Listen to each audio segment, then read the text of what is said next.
अस्सलाम वालेकुम। आज डिस्कशन हमारी चेस्ट के दो टॉक्स मैंने अपलोड किए थे पिछली दफ़ा, आप लोगों ने देखे होंगे, टॉक्स नंबर 15 एंड 16।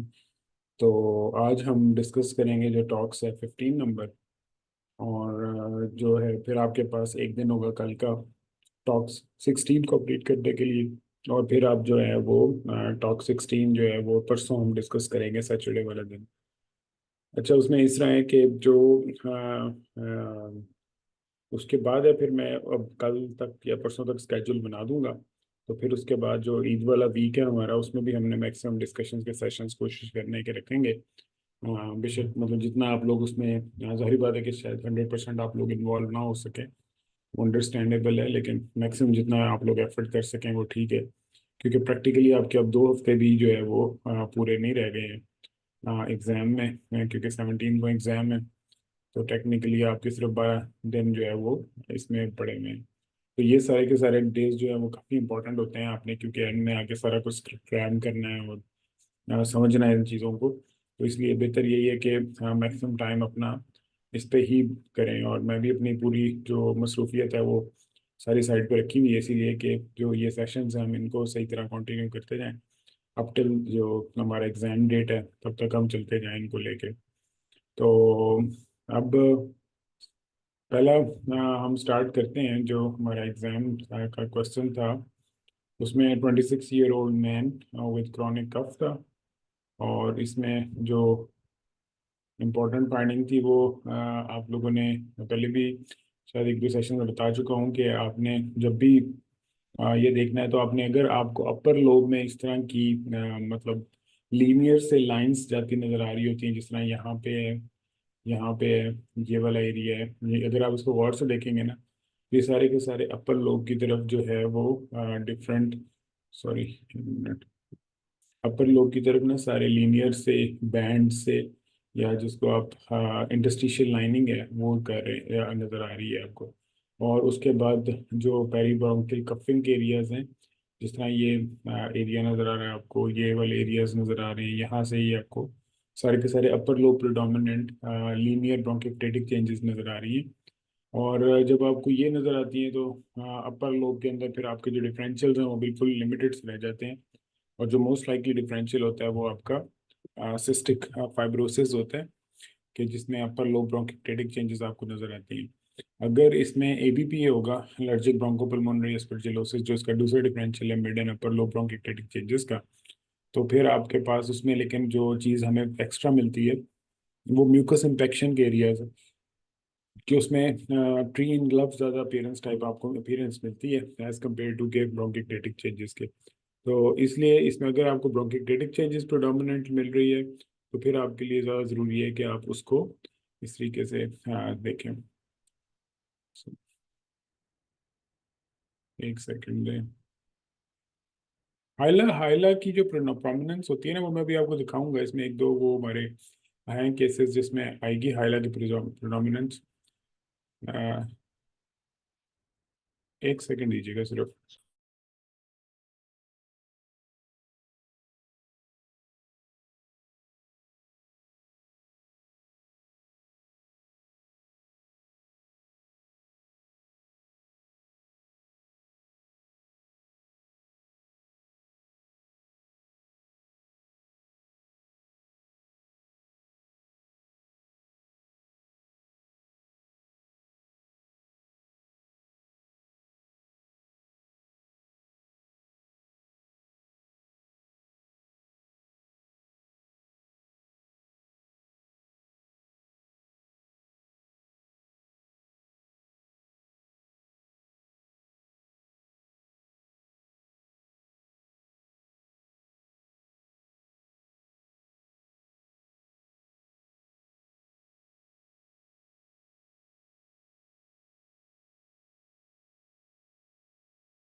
जी अस्सलाम वालेकुम, सॉरी वो इमरजेंसी थी एक, उसकी वजह से मुझे मिड में कॉल जरा सुननी पड़ गई।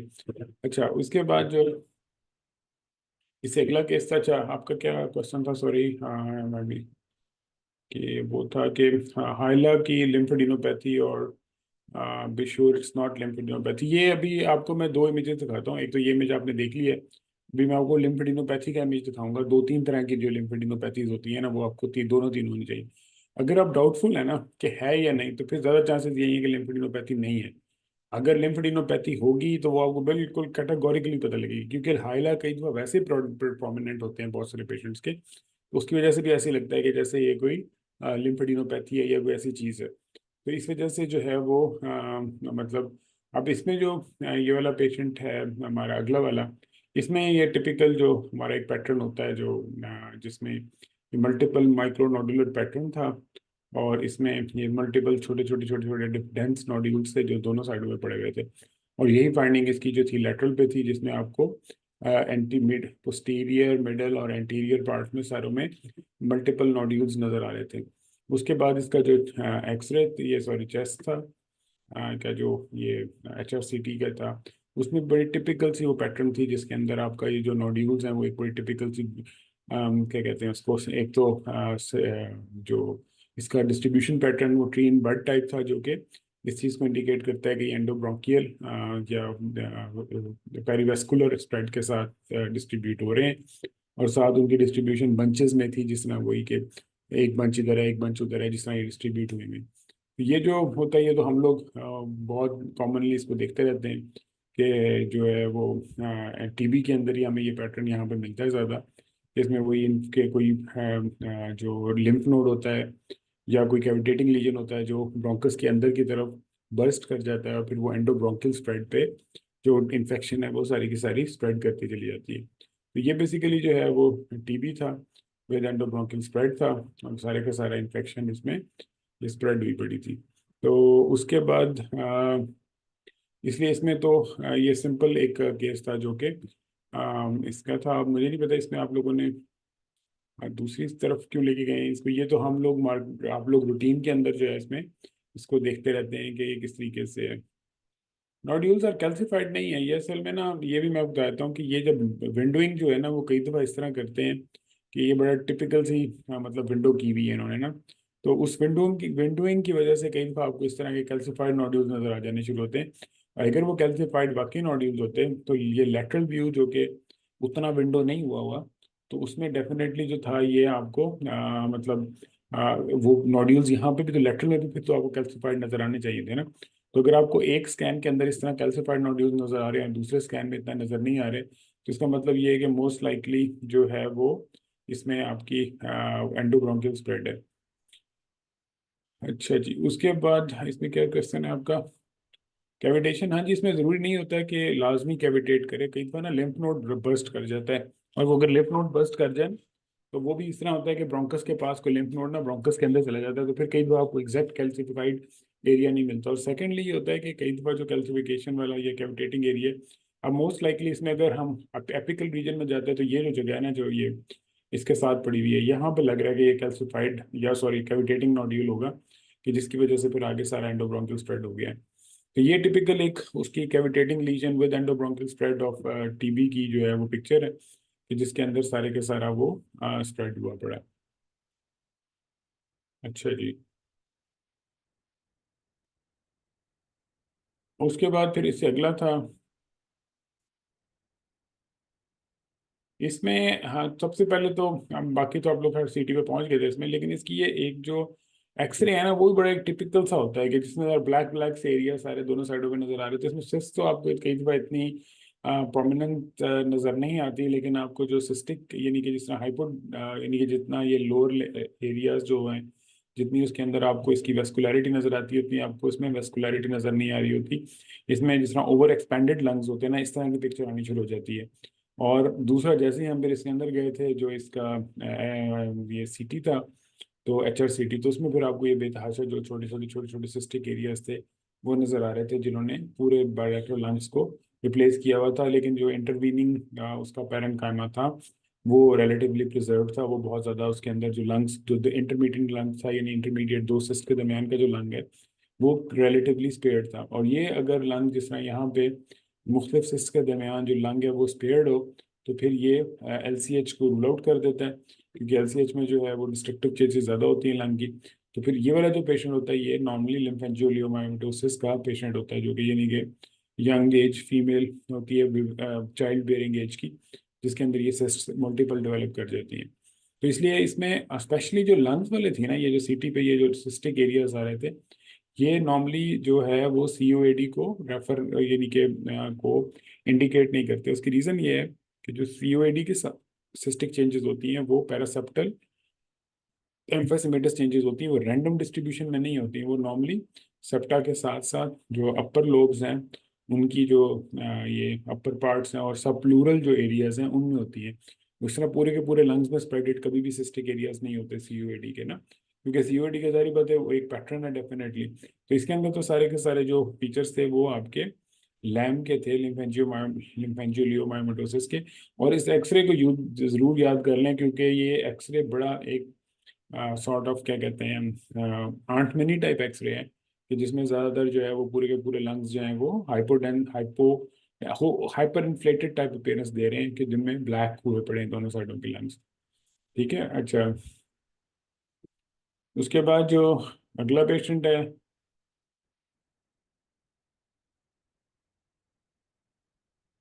उसमें आपका पहले तो AP जो व्यू था,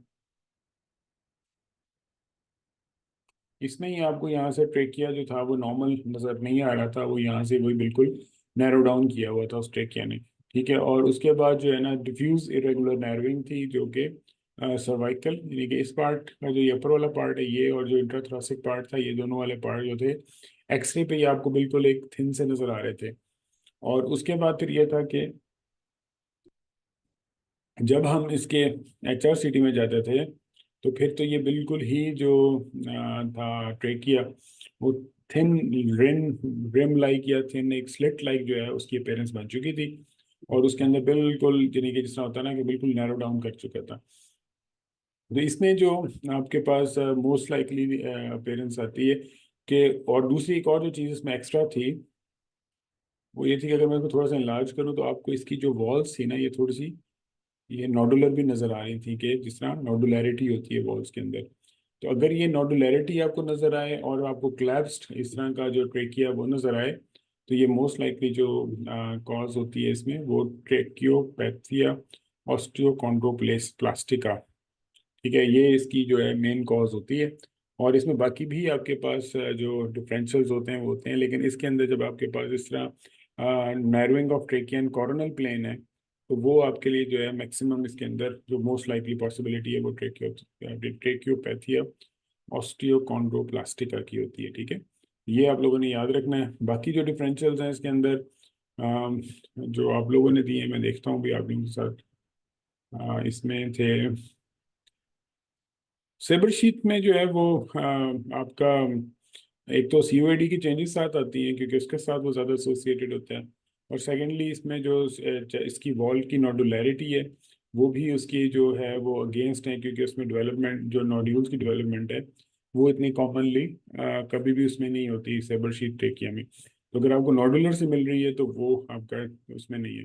बाकी रिलैप्सिंग पॉलीकॉन्ड्राइटिस जो पेशेंट होता है, तो उसमें ऑब्वियसली एक तो इसमें सिर्फ इसको इसकी अपेयरेंस नहीं देते आपको जो सिर्फ ट्रेकिया की, इसके साथ आपको डेफिनेटली या तो वो हिस्ट्री देंगे, और क्योंकि उसके अंदर जो रिलैप्सिंग पॉलीकॉन्ड्राइटिस है उसमें मल्टीपल कार्टिलेजेस चीज़ें इन्वॉल्व होती हैं, और उसमें नोज की भी इन्वॉल्वमेंट होती है, और जो ये पिन्ना है इसके अंदर जो कार्टिलेज है उसकी भी इन्वॉल्वमेंट होती है। तो इसलिए वो लेस लाइकली है इसके अंदर और उसमें फिर वो होता है कि रिकरेंट होता है, और वो इतना डिफ्यूज भी नहीं होता, वो फोकल ज़्यादा होता है। उसके बाद फिर एक्यूमुलेशन नहीं होगा इसके अंदर। बाकी हाँ ये जो अब इसमें आप ये याद रख लेनी ये फाइंडिंग, ठीक है, क्योंकि ये जो ट्रेक्योपैथी ऑस्टियोकॉन्ड्रोप्लास्टिक है उसकी अपेयरेंस, उसकी नोडुलैरिटी और उसकी जो सारी की सारी अपेयरेंस है वो इसमें होती है। इसके बाद अब ये देखें, ये वो केस है जो कि आपको मैं दिखाना चाह रहा था कि ये होती है लिम्फ एडिनोपैथी, ठीक है। अगर तो आपको इस तरह की बड़े बड़े नोड्यूल्स दोनों साइडों पे नजर आए, तो आपने फिर तो कंफर्म उसको क्या कहते हैं, हाइलर लिम्फेडिनोपैथी कॉल करना है। अगर आपको सिर्फ हाइला थोड़े से प्रोमिनेंट नजर आ रहे हैं, मैं भी आपको इसमें दिखाता हूँ वो वाला भी केस में जो आपने किया था ना पहले। एक मिनट। अब ये देखें, ये मैंने आपके लिए वो वाला केस लगाया कि जो आप लोगों को, जिसको ये लगा था कि जिसमें सार्कोइडोसिस है। अब आप इसमें डिफरेंस देखें दोनों में कि एक तो इसकी जो अपेयरेंस है उसमें क्या है कि यहाँ से आपको ये पूरी की पूरी वेसल पीछे आती नजर आ रही है, और यहाँ से एक वेसल की ब्रांच ऊपर जाती नजर आ रही है। इसी तरह यहाँ लेफ्ट साइड पे यहाँ पे भी ये वेसल्स जो है वो नीचे डिस्ट्रीब्यूट होती हुई नजर आ रही हैं आपको। आपको हाइला के अंदर कहीं पे वेसल्स के अलावा कोई मैस या राउंडेड लीजन नजर नहीं आ रहा। इसके अगेंस्ट जब हम इस साइड पे आते हैं, तब आप ये देखें कि ये जो लोबुलेटेड मैस है इसमें से कोई वेसल ओरिजिनेट करती हुई आपको नजर नहीं आएगी, लेकिन सिर्फ और सिर्फ जो ये लीजन्स हैं या लोबुलेशंस हैं ये आपको पूरी की पूरी वहाँ पे बड़ी बड़ी बड़ी नजर आएंगी। और दूसरी चीज़ उसके अलावा क्या है कि यहाँ पे इसकी जो राइट लोअर पैराट्रेकियल एरिया, यहाँ पे तो आपको ये एक बल्जिंग मैस नजर आ रहा है, लेकिन जो राइट अपर पैराट्रेकियल स्ट्राइप है ये बिल्कुल ठीक पड़ी है, क्योंकि यहाँ से इसकी थिकनेस जो राइट पैराट्रेकियल स्ट्राइप की होती है वो बिल्कुल ठीक इस जगह पड़ी हुई है। तो इसलिए जो इसमें आपके पास जो सबसे ज़्यादा इंपॉर्टेंट चीज़ है वो ये है कि ये जो ये है आपकी एक्सटेंसिव हाइलर लिम्फेडिनोपैथी। बाकी ये कि इसमें लिम्फेडिनोपैथी वो, लेकिन आपने यानी कि अपना जो डिफरेंशियल है ये उन लोगों के लिए था जिसने इस केस को सार्कोइडोसिस बनाया हुआ था लिम्फेडिनोपैथी की बेस पे, इस केस को, ये जो मैंने अब सामने लगाया हुआ है। तो इसलिए इसमें ऐसा कुछ नहीं था। अगर आप इसको गौर से देखते तो आप लोगों को आइडिया हो जाना था, हो सकता है कि छोटे मोटे लिम्फ नोड्स पड़े हों, लेकिन प्रिडोमिनेंट फाइंडिंग इसकी जो है वो लिम्फेडिनोपैथी नहीं थी। वो सिंपल वेसल्स दोनों साइडों की प्रोमिनेंट हुई हुई थी, और जो थोड़ा सा ऊपर और नीचे की ब्रांचिंग पैटर्न था वो आपको नजर आ रहा था।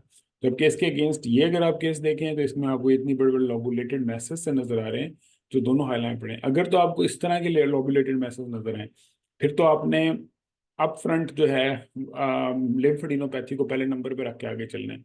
लेकिन अगर आपको इतने बड़े नजर नहीं आ रहे ना, तो फिर इसका मतलब ये है कि लिम्फेडिनोपैथी अगर है भी सही कि छोटी मोटी वहाँ पे प्रिडोमिनेंट फाइंडिंग नहीं है। तो इसमें क्या था, इसमें ये यहाँ पे एक लिम्फ नोड ग्रुप था, एक लाम यहाँ लिम्फ नोड ग्रुप था, और एक यहाँ पे राइट लोअर पैराट्रेकियल यानी कि राइट हाइला के सुप्रा हाइलर रीजन, यहाँ पे भी एक लिम्फ नोड का थोड़ा सा एनलार्ज ग्रुप पड़ा होता। तो बेसिकली 1 2 3 थे, लेकिन इसका जो टिपिकल एक right paratracheal lymph node group था, यानी कि आप इस जगह पैराट्रेकियल देख लें अब इसकी ना कि कितनी छोट बिल्कुल थिन है। यहाँ तक ट्रेकिया और यहाँ से जो आपको लंग ये नजर आ रहा है। इसका मतलब है कि इन दोनों के दरमियान में यहाँ पे कोई लिम्फ नोड इस जगह पे ऊपर नहीं पड़े हुए, यहाँ पे पड़े हुए हैं, यहाँ पड़े हुए हैं, यहाँ पड़े हुए हैं। ये इसीलिए आपको मैंने इसका एक्सरे दिखाया है कि आपको जो लिम्फेडिनोपैथी है उसमें जिस वक्त तो आपको इतनी क्लियर फाइंडिंग नजर आई जिस तरह ये है, फिर तो ठीक है। लेकिन अगर आपको दूसरी तरह का जो एक्सरे मैंने दिखाया था वो नजर आ रहा है, तो फिर आप लोग एक बार दोबारा सोचें कि ये सिर्फ लिम्फेडिनोपैथी का केस नहीं है, ये किसी और चीज की भी इसमें फाइंडिंग जो है वो पॉसिबिलिटी है। अच्छा, और इसमें जो ये वाला पेशेंट था जो आपका ये नजर ये वाला था, क्वेश्चन नंबर 5 जो था इसका, तो इसमें ये टिपिकल एक सार्कोइडोसिस का पेशेंट था। तो इसमें आपके पास जो थी सिमेट्रिकल अपेयरेंस थी, और लोअर राइट पैराट्रेकियल रीजन, सब कैराइनल रीजन, और आपके दोनों बायलैटरल हाइला के अंदर लिम्फोडेनोपैथी थी।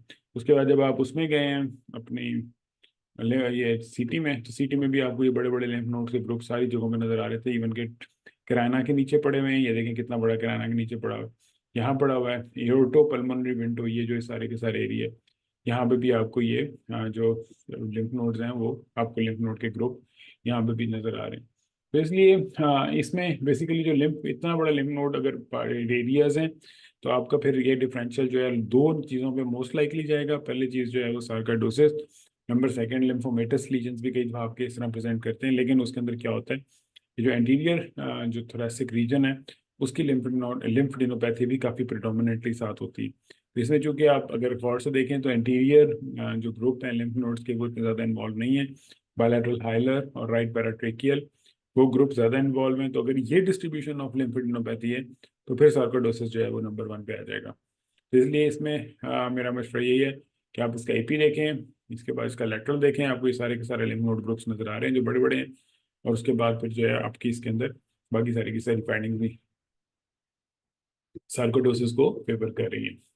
तो ये टिपिकल एक सार्कोइडोसिस का पेशेंट था। और इसमें अब हम देखते हैं कि इसमें लिम्फोमा लिम्फोमा सार्कोइडोसिस दिया है 2 लोगों ने। उसके बाद फिर lymphoma lymphoma lymphoma pulmonary pulmonary hypertension ऐसे नहीं होती, वो जो है ना पूरी की पूरी वेसल्स आपको जाती नजर आ रही होती हैं या वो प्रून कर रही होती हैं, निकलेंगी और साथ ही आपको यूं टेपर होती नजर आएंगी। लेकिन खैर इसमें सबसे अच्छी बात यह है कि मेजोरिटी लोगों ने जो है वो सार्कोइडोसिस दी है, और सार्कोइडोसिस ही इसका जो है मेन डिफरेंशियल में आता है। अच्छा जी।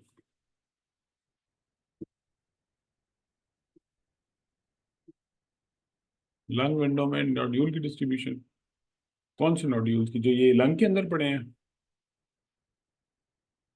ये आप इनकी बात कर रहे हैं? जी, अब अगर अगर अगर इस तरह एक या दो नोड्यूल हो ना, तो उनकी डिस्ट्रीब्यूशन इंपॉर्टेंट नहीं होती, इसलिए कि ये तो तब आपकी होती है जब आपका मल्टीपल नोड्यूलर पैटर्न हो, फिर आप पैटर्न देखेंगे ना। अगर तो एक नोड्यूल है तो वो तो अब आप इसको सिर्फ सब प्लूरल भी कहते हैं तो काफ़ी है। लेकिन अगर आपका जो ये जो लिंक मल्टीपल होते, इनन्यूमरेबल होते, कोई इधर पड़ा है कोई इधर पड़ा है, तो फिर हम उसका डिस्ट्रीब्यूशन पैटर्न निकालते हैं। अभी देखते हैं, अगर कोई आता है तो हम उसमें देखते हैं। और आपको पता है कि उसमें जो डिस्ट्रीब्यूशन पैटर्न है वो 3 तरह के होंगे। एक आपका पेरिब्रोंकोवैस्कुलर होता है, एक आपका जो है वो सेंट्री लोबुलर होता है, और एक आपका जो है वो रैंडम होता है। तो इनमें से जो इसमें चूंकि एक नोड्यूल है, तो और ये चूंकि सब प्लूरल पड़ा है, प्लूरा को टच भी नहीं कर रहा, तो हो सकता है ये सेंट्री लोबुलर कोई नोड्यूल हो। लेकिन ये हमारा जस्ट एस्टिमेट है, क्योंकि सिंगल नोड्यूल के ऊपर कई दफा आप एग्जैक्ट मतलब पैटर्न नहीं फाइंड आउट कर सकते कि कौन सा पैटर्न है। हाँ, वो मल्टीपल होते तो जरूर हम उसको भी फाइंड आउट करते और फिर उसके हिसाब से आगे चलते। ये एक बड़ा एक कॉमन सा एक्सरे दिखाया जाता है, जिसमें जो है वो एरिया ऑफ एक कंसोलिडेशन का होता है, जो कि फिशर से मतलब आउटलाइन से रुक रहा होता है, यानी कि एक फिशर ने उसको लाइन आउट किया होता है। तो इसमें अगर आपको इस तरह का एक नज़र आए, और फिर आपने इसको सबसे पहले क्या चीज़ देखनी होती है, एज। कि अगर आपको एरिया ऑफ कंसोलिडेशन नज़र आ गया है, तो अब आप देखें इसमें एक कॉमन फिजियोलॉजी है कि वो आपसे सीधा सीधा जो है ये एक्सपेक्ट नहीं करेंगे कि आपको वो सिंपल निमोनिया का केस इस तरह का दिखा दें और आपसे कहें कि जी आप निमोनिया डिटेक्ट करें। वो अब आपको एयर स्पेस स्पेसिफिकेशन की डिफरेंशियल की तरफ लेके जाना चाहते हैं कि आप उसमें डिफरेंशियल डिस्कशन उनके साथ करें। तो उसकी डिफरेंशियल डिस्कशन में क्या होगा कि सबसे पहले आप एज के हिसाब से उनको दो ग्रुप्स में डिवाइड कर लेंगे, एक 55-60 एंड अबव, एक इससे कम। अगर तो इससे कम है फिर तो आप इसको ज़्यादा इन्फेक्टिव प्रोसेस में डाल के और आप इसको ये कहेंगे कि ये इसको ट्रीटमेंट पे डालें और इसको घर भेज दें। उसमें आप फॉलोअप इतना कॉमनली सजेस्ट नहीं करते। लेकिन अगर एक पेशेंट ऐसा है जो कि ओल्ड एज है या जिसकी हिस्ट्री क्रॉनिक है, कि जिसमें मतलब वो कुछ 6 महीने साल से वो कफ पे आ रहा है, तो उसके अंदर फिर अगर आपको इस तरह का लीजन नजर आता है, तो फिर ये ब्रोंकियल वेलर कार्सिनोमा होता है, वो जो कि कंसोलिडेशन का पैटर्न ही देता है। और वो जब कंसोलिडेशन का पैटर्न देता है, तो उसको डिफ्रेंशिएट करने का फिलहाल ये पहला अपफ्रंट जो प्रोसेस है वो बायोप्सी नहीं होता, वो फॉलोअप होता है, क्योंकि ये लो ग्रोइंग ट्यूमर है, यानी कि स्लो ग्रोइंग है, ये कोई बहुत ज़्यादा एग्रेसिव ट्यूमर नहीं होता। तो इसलिए इसमें चूंकि आपको टाइम थोड़ा सा होता है, तो इसकी बजाय कि आप अपफ्रंट बायोप्सी पे जाएं, आप क्या करेंगे, आप उनको कहते हैं कि जी हम इसको फॉलो कर लेते हैं। तो फिर हम क्या करते हैं, हम 3 to 6 वीक्स के दरमियान कहीं पे भी टाइम अप्रोप्रिएट इसको ट्रीटमेंट, एम्पिरिक ट्रायल ऑफ ट्रीटमेंट देते हैं, और उसके बाद हम इसको कॉल बैक करते हैं। कॉल बैक करने के बाद हम इसका दोबारा एक्सरे करके, तो फिर उसके बाद हम जो है इसको दोबारा वैल्यूएट करते हैं कि ये रिजॉल्व हुआ या नहीं। अगर वो नॉन रिजॉल्विंग निमोनिया है और पेशेंट की एज 60 से ऊपर है, तो फिर हमारे लिए जो पहला डिफरेंशियल वर्किंग आएगा वो हमारे लिए ब्रोंकियल वेलर कार्सिनोमा आएगा। और ये आप एरिया भी याद रख लें, और एक्सरे भी इसी किस्म का ही जो है वो मोस्ट लाइकली दिखाया जाता है एग्जाम के अंदर। और इसमें जिन्होंने निमोनिया पैच दिया वो ठीक है, लेकिन असल चीज़ इसका वर्कअप जो है वो बहुत इंपॉर्टेंट था। और एग्जैक्ट वर्कअप के अंदर टाइम बहुत इंपॉर्टेंट था, टाइम इन द सेंस कि 3 वीक्स के बाद आपने इसको वापस कॉल करना है। और सिर्फ फॉलोअप लिखना भी काफ़ी नहीं होता, मतलब आप ये लिखें कि जी जो है कंसोलिडेशन है और फॉलोअप करेंगे हम, तो वो नहीं ठीक, क्योंकि आपने फॉलोअप खुद कर रहे हैं। कार्सिनोमा फिशर बाउंडेड जरूरी नहीं है होना, क्योंकि डिपेंड करता है। असल चीज के फिशर बाउंडेड की बजाय इसकी अपीयरेंस इंपॉर्टेंट है, कि ये अपीयरेंस इसकी कंसोलिडेशन की टिपिकल आ रही है। अब वो टिपिकल कंसोलिडेशन पिक्चर के अंदर वो चाहते हैं कि आप इसको टिपिकल एक क्या कहते हैं वो लोबार ओपेसिटी या लोबार नमोनिया की तरफ, इन्फेक्शन की तरफ ले जाएं, और आप कैंसर की तरफ ना आए। तो इसलिए वो इस तरह की आपको पिक्चर देंगे जो टिपिकल एक नमोनिया की पिक्चर होती है। लेकिन आपने इसमें फुल अपने आप को नहीं करना, आपने तो मेक श्योर करना है कि ऐसा अगर अगर वो आपको इस तरह का एक्सरे दिखाएं, तो वो ज़्यादा चांसेस हैं कि वो ओल्ड एज है, और ज़्यादा चांसेस हैं कि वो ब्रोंकोएल्वियोलर कार्सिनोमा के लिए ही आपको वर्कअप कराना चाहते हैं, उनका और कोई मकसद नहीं है। ठीक है, तो इसलिए इसमें अगर आपको नजर आए, बेशक ये सिंपल कंसोलिडेशन पैच है, लेकिन ब्रोंकोएल्वियोलर कार्सिनोमा इसमें मोस्ट लाइकली है। और ये पेशेंट जो था ये ब्रोंकोएल्वियोलर कार्सिनोमा का ही था, और फिर इसको फॉलोअप करके इसको आगे किया गया। अच्छा जी। लेफ्ट चेस्ट में क्या करना है? अच्छा, ये ऊपर जो नोड्यूल्स हैं, एक मिनट। हाँ, एक मिनट एक मिनट। यहाँ पे पड़े हुए हैं ये नोड्यूल्स जो छोटे छोटे से हैं। यहाँ पे ये पड़ा जो पड़ा हुआ है कि इस जगह पे, इस जगह पे, तो हाँ ये इसके अंदर जो वो है, अगर नोड्यूल्स होंगे तो फिर तो ये और खतरनाक होता जाएगा ना, कि हमारे लिए कि भाई जो है ना उसमें नोड्यूल्स भी हैं, तो फिर वो सारी बात है कि फिर तो मेलिग्नेंसी और ज़्यादा लाइकली होती जाएगी। और दूसरा इसमें, एक मिनट, प्लूरल्फियन इसमें जो है वो, एक मिनट में आपको एक्सरे में शायद आपको क्वेश्चन है। यहाँ पे इसका प्लूरल्फियन मिनिमल है शायद, मेरा ख्याल है थोड़ी सी है, लेकिन वो कोई इतनी सिग्निफिकेंट नहीं है। आप उसको बेशक मेंशन कर दें प्लूरल्फियन को, लेकिन मेरा नहीं ख्याल कि इधर कोई बहुत ज़्यादा एक्स्ट्रा है, क्योंकि यहाँ पर ना डायफ्राम की लाइन तो बिल्कुल सही नज़र आ रही है, सिर्फ लेटरल है, तो इसका मतलब है कि निमोनिक पैच तो इसमें लेस लाइकली। और फिर इसके अंदर जब हम इसकी ये सीटी HRCT देखते हैं तो उसमें भी लेफ्ट साइड जहाँ तक बेसिल आ रहा है, तो हमें कोई उसके अंदर फ्यूजन का एरिया नज़र नहीं आता, लेकिन फिर भी स्टिल आप इसको डाल सकते हैं। ब्रोंकोस्कोपी आप सजेस्ट नहीं करेंगे, आप एवेंचुअली तो कर सकते हैं, लेकिन प्रॉब्लम ये होता है कि इसके अंदर आपने ना इन्फिल्ट्रेट्स लेने होते हैं, इसमें कोई मैस नहीं होता ना, क्योंकि ये बिल्कुल थिन सा कंसोलिडेशन की तरफ ट्यूमर ग्रो हो रहा होता है। ये लेयरिंग ट्यूमर होता है कि ये लेयर में चल रहा होता है इस तरह इस तरह, तो आप इसकी बड़ी बायोप्सी नॉर्मली नहीं ले सकते। लेकिन आपने पहले लेवल पे ऐसे पेशेंट को बायोप्सी नहीं करानी, यही इंपॉर्टेंट है इसके अंदर, क्योंकि हो सकता है सिर्फ नमूनिया हो इसको। अब 77 ईयर के पेशेंट के अंदर अगर आप बायोप्सी कराएंगे उसकी अपनी कॉम्प्लिकेशन स्टार्ट हो जाएंगी। तो इसलिए हम ये करते हैं कि पहले लेवल पे सिर्फ 3 वीक्स ऑफ फॉलोअप डालें, उसके बाद अगर वो आता है फिर हमने बायोप्सी पे जाना है, फिर हमारे पास और कोई वे आउट नहीं है। लेकिन एक स्टे, पहला स्टे इसको जो है ना प्रेफरेबली जो है वो लेस एग्रेसिव दें। अच्छा जी। उससे अगला कौन सा आपका? हाँ। अच्छा, अब इसमें जो मेन फाइंडिंग थी वो बड़ी क्रूशियल थी, और वो ये थी कि आप लोगों ने जो अगर एक्सरे देखते हैं तो आपको फौरन पता लग जाता है कि यहाँ पे जो ये राइट अपर पैराट्रेकियल रीजन है, यहाँ पे इसकी थिकनेस बहुत ज़्यादा है, यानी कि यहाँ पर ट्रेकी है, और यहाँ पे जाके जो है ना ये एक नोड्यूल या एक लॉब्यूल या एक कोई चीज़ पड़ी है, जिसने इसकी राइट पैराट्रेकियल जो स्ट्राइप है उसकी थिकनिंग की हुई है, राइट पैराट्रेकियल एरिया की वाइडनिंग की हुई है। ठीक है, और इसके अंदर जब आपकी राइट पैराट्रेकियल की वाइडनिंग हो, या वो जो एरिया है उसमें फिर आपका जो डिफरेंशियल्स है, उसमें वही सारी बात है कि जो मोस्ट लाइकली थी चीज़ होगी वो लिम्फेडिनोपैथी होगी। और लिम्फेडिनोपैथी जो है उसकी फिर आगे कॉजेज होंगी। तो नॉर्मली ये होता है कि अगर आपको सिर्फ राइट पैराट्रेकियल लिम्फेडिनोपैथी मिले तो उसमें एक चीज़ होती है जिसको आपको ये जो कैसलमैन डिजीज होता है, तो उसकी पॉसिबिलिटी भी काफ़ी ज़्यादा है अगर आइसोलेटेड राइट पैराट्रेकियल एरिया में आपको एक लार्ज लिम्फ नोड मिल रहा है तो इसलिए आपने, अगर आपको इस तरह का कोई केस आता है जिसमें सिर्फ और सिर्फ राइट पैराट्रेकियल लिम्फ नोड है, तो उसमें आपका जो डिफरेंशियल है उसमें एक, क्योंकि ये सिंगल ग्रुप्स को इन्वॉल्व करता है ना कैसलमैन नॉर्मली, कि वो एक एक ग्रुप को लेगा और उसकी फिर आगे फिर इसकी हाइपरवेस्कुलरिटी हो जाती है, फिर इसको इसको फुल ब्लोन लिम्फोमा नहीं कहते, लेकिन इसको लिम्फोप्रोलिफरेटिव्स के ग्रुप में डाला जाता है, हाइपरप्लेजिया होता है बेसिकली लिम्फॉइड का। तो लेकिन ये इसमें केस में ये याद रखना है आपने कि अगर तो ये इसके साथ राइट ये भी होता, लेफ्ट भी होता और ये वाला एरिया भी होता, फिर तो हमने फॉरेन सार्कोइडोसिस में जाना था। लेकिन इसमें चूंकि वो दोनों एरियाज नॉर्मल हैं और सिर्फ राइट पैराट्रेकियल लिम्फ नोड है, तो right paratracheal lymph node isolated single group की involvement is a more indicative of a thing like lymphoproliferative disorder like Castleman disease. ठीक है, तो इसमें आपने ये याद रखना है, इसमें सिर्फ और सिर्फ ये टेक होम मैसेज है कि एक लिम्फ नोड ग्रुप अगर इन बड़ा हो गया हुआ है तो आपने फिर लिम्फोप्रोलिफरेटिव डिसऑर्डर्स की तरफ ज्यादा जाना है, rather than infective, rather than metastasis, rather than other things। तो इसमें पेशेंट में ये 45 ईयर एसिम्टोमेटिक है, और उसमें आपको एक ग्रुप बड़ा मिला है सिर्फ, तो इसलिए एजाइगस जो होती है ना वो कभी भी इतनी बड़ी इस तरह नहीं होती। वो एक यहाँ पे नोड्यूल सा होगा और फिर एक लाइन जा रही होगी ऊपर तक यहाँ से, यानी कि उसमें बेसिकली कॉमा शेप होता है, उसमें एक वेन पड़ी है जो आपकी आई हुई है, तो वेन आपकी राउंडेड होगी, तो इसका मतलब है कि उसकी जो ओपेसिटी है वो छोटी सी एक राउंडेड एरिया होगा, और उसके ऊपर से एक इस तरह करके वो जो है क्या कहते हैं बैंड जा रहा होगा, जो कि इसके एपेक्स तक यहाँ तक आएगा होगा। तो इस तरह की लीजन जो कि राइट पैराट्रिकल में है, तो वो एजाइगस कभी नहीं होगा। वो एजाइगस अगर फिशर होगा तो उसमें आपको एक एजाइगस वेन और उसके ऊपर एक बैंड जाता हुआ नजर आ जाएगा। नहीं, इसके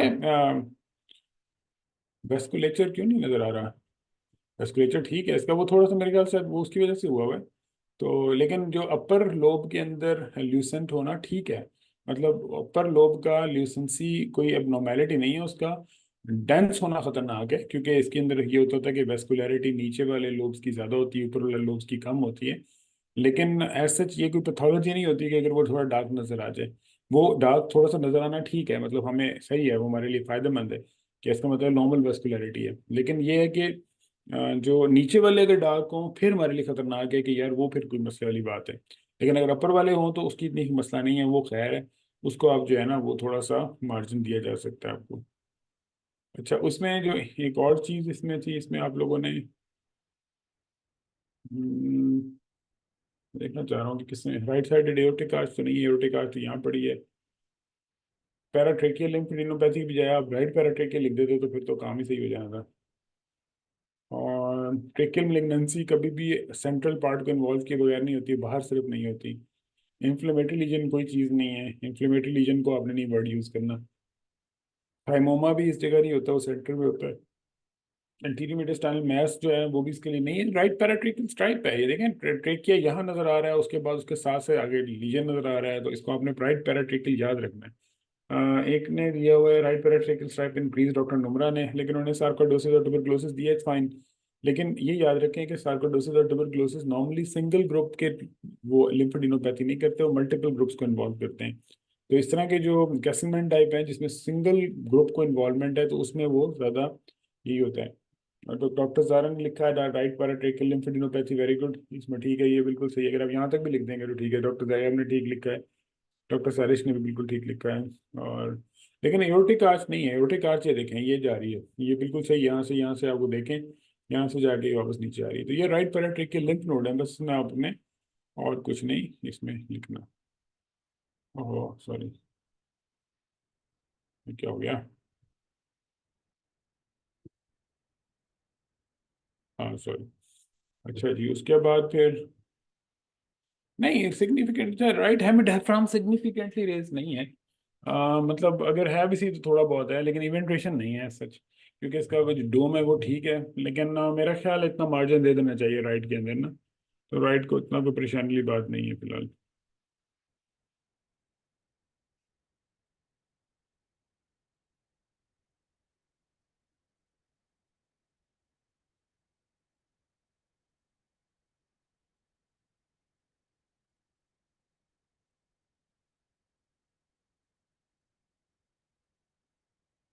एक सेकंड। अच्छा जी, अगला चलें जी। असल में जो जिस तरह रोज़े एंड पे आ रहे होते हैं ना, तो जो बहुत सारे पेशेंट्स और हैं उनको एकदम से याद आ जाता है कि आगे ईद आ रही है और हमने अपने सारे जो है टेस्ट करवाने हैं, तो वो फिर जो है सारा पूरा रमज़ान जो है वो सुकून से बैठते हैं, और फिर आखिरी अशरे में आके ना शदीद प्रॉब्लम क्रिएट करना शुरू कर देते हैं। खैर, बार अल्लाह ताला सबको सेहत दे। अच्छा जी, इसमें जो है आपका अगला पेशेंट ये था, जिसमें आपका एक पेशेंट 35 ईयर ओल्ड मैन था विद फीवर। और उसके बाद क्या था इसमें कि जो मल्टीपल इसमें ये एरियाज थे, यानी कि जो सेंट्रल जिनकी क्लियरेंस ही आ रही थी, और कुछ एरियाज थे जो जिनके साथ ये ग्राउंड ग्लास हेलो एक पूरा बना हुआ था, यानी कि अगर हम इसको देखें यहाँ पे, इसका ये ऊपर वाला जो लीजन था, इसमें ये जो सात ग्राउंड ग्लास एरिया आता है, यह बताता है कि ये एंजियो इन्वेसिवनेस को शो करता है, या ये ब्लीड को शो करता है कि ये लीजन के साथ एक ब्लीड साथ चल रहा है। और दूसरा इसके अंदर साथ ये था कि सेंट्रल नेक्रोसिस डेवलप हो रहा है, जिसके अंदर सेंट्रल जो एरिया है वो सॉर्ट ऑफ क्लियर हो रहा है। तो इसका मतलब ये था कि ये एक ऐसी जो जो भी एरिया था, या जो भी ट्यूमर था, या जो भी एक्सोसाइट था, जो भी ऐसे इन्फेक्शन थी, लेकिन ये जो भी था इसमें एक फीचर ये था कि ये एंजियो इन्वेसिव था। नंबर सेकंड ये था कि ये जो साथ अपने ब्लीड कर रहा था। और साथ सेंट्रल नेक्रोसिस कर रहा था। तो उसके बाद फिर ये इसके इसके डिफरेंशियल में फिर आपके पास पल्मोनरी एम्बुलाई, फंगल इन्फेक्शन, और उसके बाद सेप्टिक एम्बुलाई, मेटास हेमरेजिक मेटास्टेसिस के जो एरियाज हैं, और ये जो हैं ये आपके मेन इसके डिफरेंशियल थे जिस पे आपने वर्क करना था।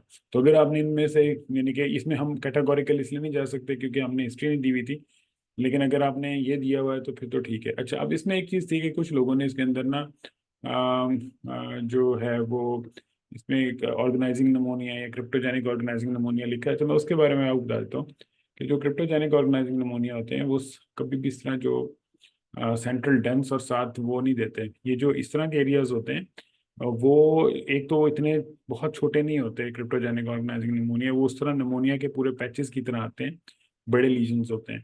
अगर आपको छोटे छोटे लीजन्स मिल रहे हैं तो लेस लाइकली है कि वो और क्रिप्टोजेनिक ऑर्गेनाइजिंग निमोनिया हो। हाँ, इतना बड़ा कोई लीजन बड़ा होता है और वो सेंट्रल क्लियरिंग कर रहा होता है, ये कम से कम इसका इतना बड़ा होता है, उसमें आप जरूर इसको डाल सकते थे। तो इसलिए इसमें एक तो ये था कि क्रिप्टोजेनिक वाली पिक्चर तो नहीं थी। उसके बाद फिर कुछ लोगों ने इसमें वैगनस ग्रैनुलोमेटोसिस दिया। वैगनस ग्रैनुलोमेटोसिस एक अच्छा रीजनेबल डिफरेंशियल था। मतलब वो उसको हम ग्रैनुलोमेटस लीजन के तौर पे ले सकते थे, लेकिन ये वाला लीजन था कि जिसमें मतलब साथ ग्राउंड ग्लास की लीजन आई हुई थी, तो ये थोड़ी सी इन्फेक्शन के एलिमेंट को भी इंडिकेट करता था रिलेटिव टू वो जो अपना नॉन इन्फेक्टिव या जो ग्रेनुलोमेटस है। और उसके बाद फिर मेट्स भी डिफरेंशियल में आ सकता था, लेकिन मैंने देखा है कि ज़्यादा लोगों ने इसको क्रिप्टोजेनिक की साइड पे लेके गए हैं। तो इसमें लेकिन अब जो फंगल है वो भी अच्छा था इसमें डिफरेंशियल, और लेकिन दूसरा जो सेप्टिक एम्बोलाई था वो भी इसमें अच्छा डिफरेंशियल था, तो वो 2,000 डिफरेंशियल देने ज़्यादा लॉजिकल थे। उसके बाद एक क्वेश्चन है कि सेप्टिक एम्बोलाई में कैविटी लीजन्स नहीं होते, बिल्कुल होते हैं, लेकिन वो कई दफ़ा जब आप इमेज करते हैं, क्योंकि अब इमेजिंग मोडालिटीज़ काफ़ी इजीली अवेलेबल हैं, तो पेशेंट जैसे फीवर में जाता है और कफ स्टार्ट होती है, ब्लड का पहले वॉमिटिंग आती है उसको, तो तब तक शायद पूरी फुल ब्लोन कैविटेशंस नहीं भी डेवलप हुई होती, तो मल्टीपल नोड्यूल्स नजर आ रहे होते हैं जिनके राउंड जो है वो साइड पे सारे के सारे पैची ग्राउंड ग्लास हेयर से नजर आ रहे होते हैं। अच्छा जी, उसके बाद क्या कह रहे हैं ये, हाँ, एक्सरे की फाइंडिंग कह रहे हैं, एक्सरे की फाइंडिंग आपको दिखा देते हैं। इसमें आपको यहाँ पे अब ये देख रहे हैं आप, ये जो एरियाज हैं ये वाले, ये ये फिर यहाँ पे ये पड़ा हुआ है, ये पड़ा हुआ है, ये सारे के सारे कैविटेटिंग से लीजन नजर आ रहे हैं यहाँ पड़े हुए ये दोनों। और उसके बाद यहाँ ऊपर भी थोड़े से एरियाज डेवलप हुए हैं। इसको अगर आप उस पर अपने पास ओपन करके देखेंगे ना, तो ये देखें जिस तरह यहाँ पे ये पूरे का पूरा एरिया, ये वाले एरिया, ये इन एरियाज को देखें, तो ये सॉर्ट ऑफ कैविटेटिंग एरियाज थे, और मेरे साथ राइट थोड़ी सी प्लूरल फ्यूजन थी, बाकी थिकनिंग थी, तो वो सारे के सारे आ जाते हैं। हाँ, ऐसे एंजियो इन्वेसिव एस्परजिलोसिस आप लिख सकते थे, क्योंकि उसकी रीजन ये थी कि ये जो दोनों इमेजेस थे ना, ये भी आपका एंजियो इन्वेसिव एस्परजिलोसिस या जो म्यूकोरमाइकोसिस की फंगल इन्फेक्शन होता है उसका भी ये है। और ये जो है ये भी बड़ा टिपिकल उसका है कि जिसके साथ साथ आपको एक रिम हेलो साइन मिल रहा होता है, तो वो जो है वो भी आपको बिल्कुल एक टिपिकल एंजियो इन्वेसिव एस्परजिलोसिस के लिए आ सकता है। लेकिन मेरा ख्याल होता है ये कि आपको थोड़ा सा ना उनके ऊपर भी जो दे दिया करें, क्या कहते हैं, थोड़ा सा वाइड रख लिया करें डिफरेंशियल अगर पॉसिबल है, जिस तरह fungal infection with early angio invasiveness इस टाइप के कर देंगे ना, तो उसमें अगर आप एस्परजिलोसिस को कमिट कर देंगे और पता लगा वो म्यूकोरमाइकोसिस है, तो उसकी बजाय अगर आप फंगल लिखेंगे तो आप सेफ हो जाएंगे थोड़े से ना। तो इसलिए आप इसको थोड़ा सा जरा मतलब सेफ साइड पे अपना डिफरेंशियल जो है ना वो दे दिया करें। अच्छा जी, उसके बाद है केस 9।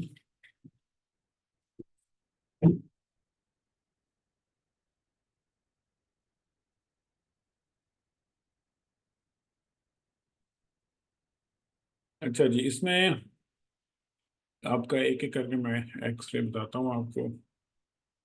इसमें सबसे पहली फाइंडिंग ये थी कि इसमें एक आपको यहाँ पे एक लीजन नजर आ रहा था जो हाइला के साथ ही था, और हाइला के बिल्कुल इस जगह पे इन्वॉल्व कर रहा था, और आपको यहाँ पे क्लियर कट नजर आ रहा था कि ये नॉर्मल हाइला नहीं है, कि लेफ्ट हाइला जो है वो इनलार्जमेंट हुई हुई है। अच्छा जी, उसके बाद और स्मूथ मार्जिन यानी कि मैच था, और उसके बाद हमें इसके ये भी नहीं पता लग रहा था कि ये हाइला के अंदर है कि हाइला के बाहर है, सीधी सी बात है, ठीक है। अच्छा, उसके बाद फिर दूसरी जो फाइंडिंग थी इसके लेटरल व्यू था, और लेटरल व्यू उसी को कंफर्म कर रहा था कि यहाँ पे जो एक इसकी हाइला के दरमियान में यहाँ करके एक मैच पड़ा हुआ है, इसी जगह पे हाइला के अंदर, और वो जो है कुछ गड़बड़ कर रहा है। उसके बाद फिर जब हमने इसका सीटी देखा तो फिर हमें पता लगा कि ये तो यहाँ पे, जहाँ पे इसका यहाँ से ब्रोंकस डिवाइड हो रहा है, यहाँ पे ये एक लीजन पड़ा हुआ है जो कि काफ़ी सारा इन्हांसिंग टाइप लीजन है, ये जो पूरे का पूरा एओर्टा के साथ और इधर से ये ब्रोंकस के साथ है, जिसने लेफ्ट मेन स्टेम या लेफ्ट लोअर लो ब्रोंकस को जो है वो पार्शली इन्वॉल्व भी किया हुआ है, और उसके अंदर ये पूरे का पूरा एक लीजन डेवलप हुआ हुआ है, और जिसकी एनहांसमेंट यानी कि जिसकी ब्राइटनेस ऑलमोस्ट इस केसेस में तो ऑलमोस्ट वेसल को टच कर रही है। इसका मतलब ये है कि ये एग्रेसिवली जो है वो इन्हांसिंग यानी कि डेंस एनहांसमेंट का है।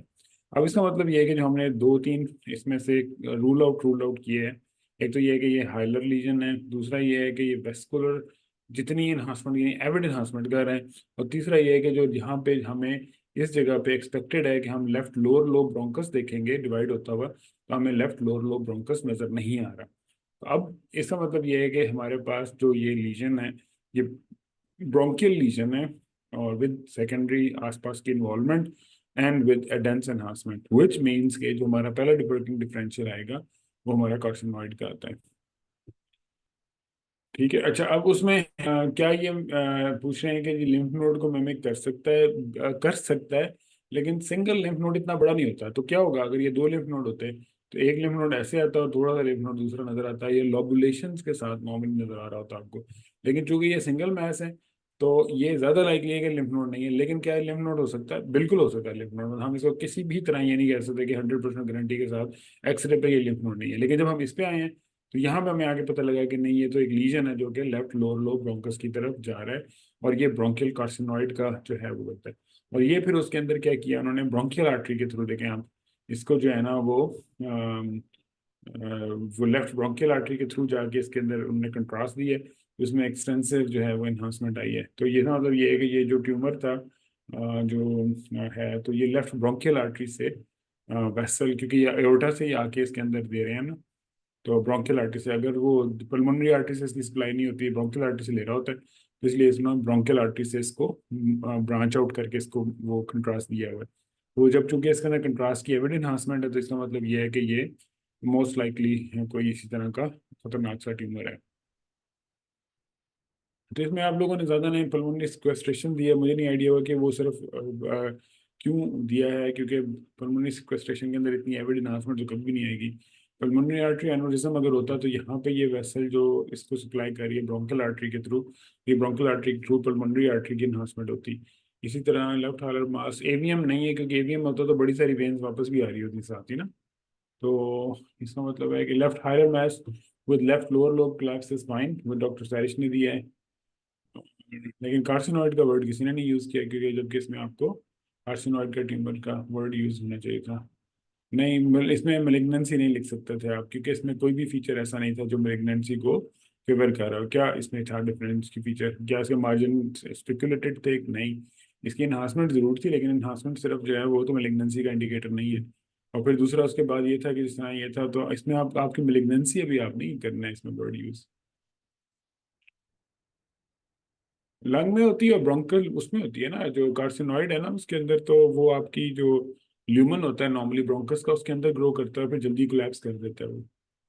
अच्छा, इसमें देखें ये अब एक और पेशेंट था, इसमें अब आप उसके साथ कंपेयर करें, तो इसमें ऑलमोस्ट लेफ्ट यहाँ से और राइट पैराट्रेकियल से यहाँ से ग्रुप स्टार्ट हो रहा है, और ये पूरे का पूरा एक एरिया जो है ना इतना बड़ा सारा, इसके लिम्फ नोड्स के सारे लिम्फ नोड की इन्वॉल्वमेंट है, और सारी की सारी लिम्फ नोड की इन्लार्जमेंट कर रहे हैं इसके अंदर। तो इसलिए इसका मतलब ये था कि ये जो पूरे का पूरा लीजन है यहाँ पे लिम्फ नोड या लिम्फेडिनोपैथी, क्योंकि यहाँ राइट पैराट्रेकियल में और एज सच आपको भी आइडिया है कि कोई मेन ट्यूमर इस तरह का नहीं होता जो इतना ज़्यादा यहाँ पे एक्सटेंसिवली ग्रो करे। तो इसमें नॉर्मली अगर आप करेंगे तो लिम्फेडिनोपैथी का ही ग्रुप आएगा, और उसके बाद फिर वही बात है कि इसमें लिम्फेडिनोपैथी के अंदर आपके पास फिर वही डिफरेंशियल है कि ये लिम्फेडिनाइटिस है due to infective cause of most likely tuberculosis, could be partially again आपकी कार्सन वो जो है कैसलमैन डिजीज, उसमें भी इस तरह एक ग्रुप इन्वॉल्व हो सकता है लिम्फ नोड का।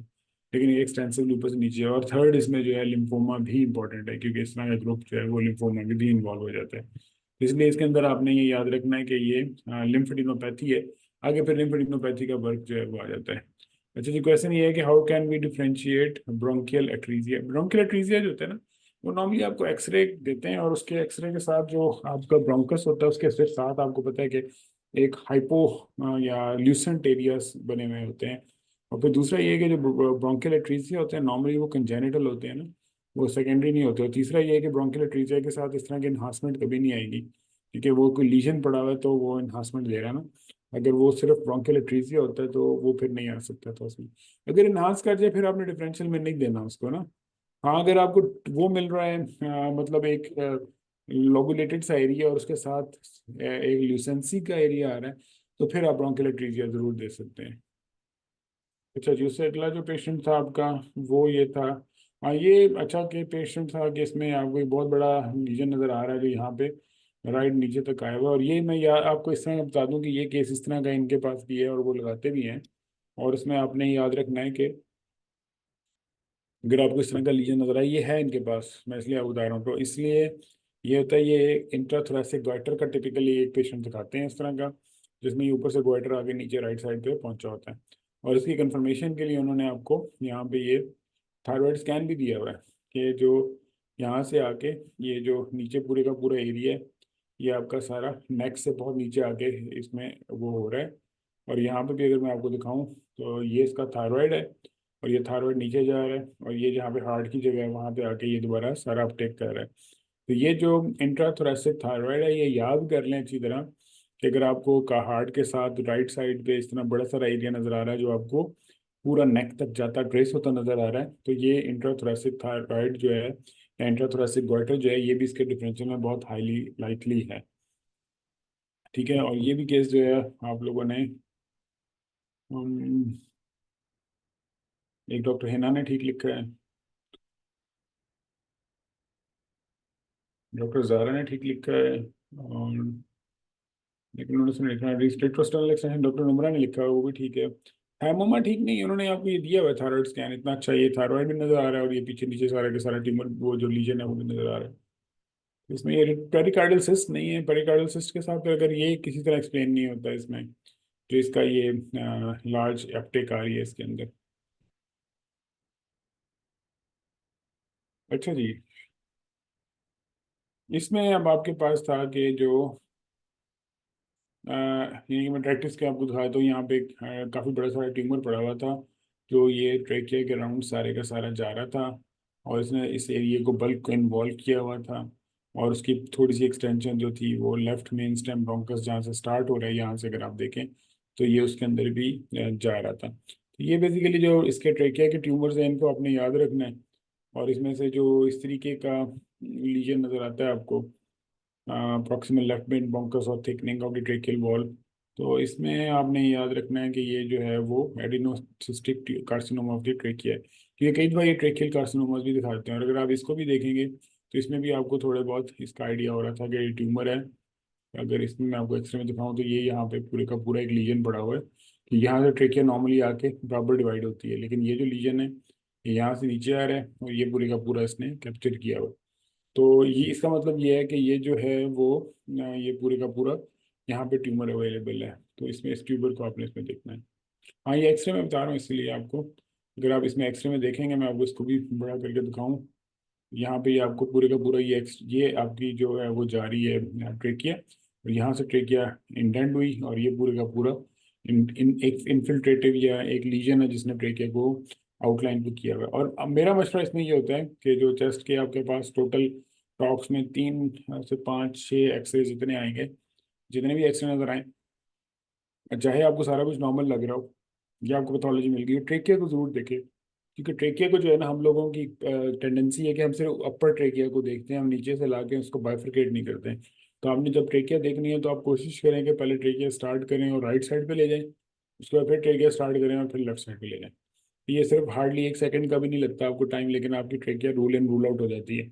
इसमें ये ट्रेकिया का और ये जो स्कैन, ये एक्सरे कौन सा है, ये वाला, इसको क्या कहते हैं? ये वो वाला एक्सरे है जिसको आप क्या कहते हैं इसको, जिसमें अपर एंड लोअर पार्ट्स आप ब्लर करते हैं, तो जब आप एक्सरे लेते हैं तो आप उस फिल्म को मूव करते हैं अलॉन्ग इसके, एक्सिस के, तो सिर्फ जो सेंट्रल पार्ट है वो आपका शार्प रह जाता है और ऊपर और लोअर पार्ट जो है वो आपके रह जाते हैं। इसको आप कहते थे लीनियर टोमोग्राफी है शायद। तो उसके साथ आप दरमियान वाले जो पोर्शन है ना बॉडी का वो निकाल लेते हैं, टोपोग्राम, हाँ जी। टोपोग्राम जो है इसका, वो ये टोपोग्राम हुआ हुआ है इसका ट्रेकिया के लेवल पे। तो ये भी आप याद रखें कि इस तरह के भी जो है ना वो आपको नजर आते हैं। अच्छा जी, सॉरी।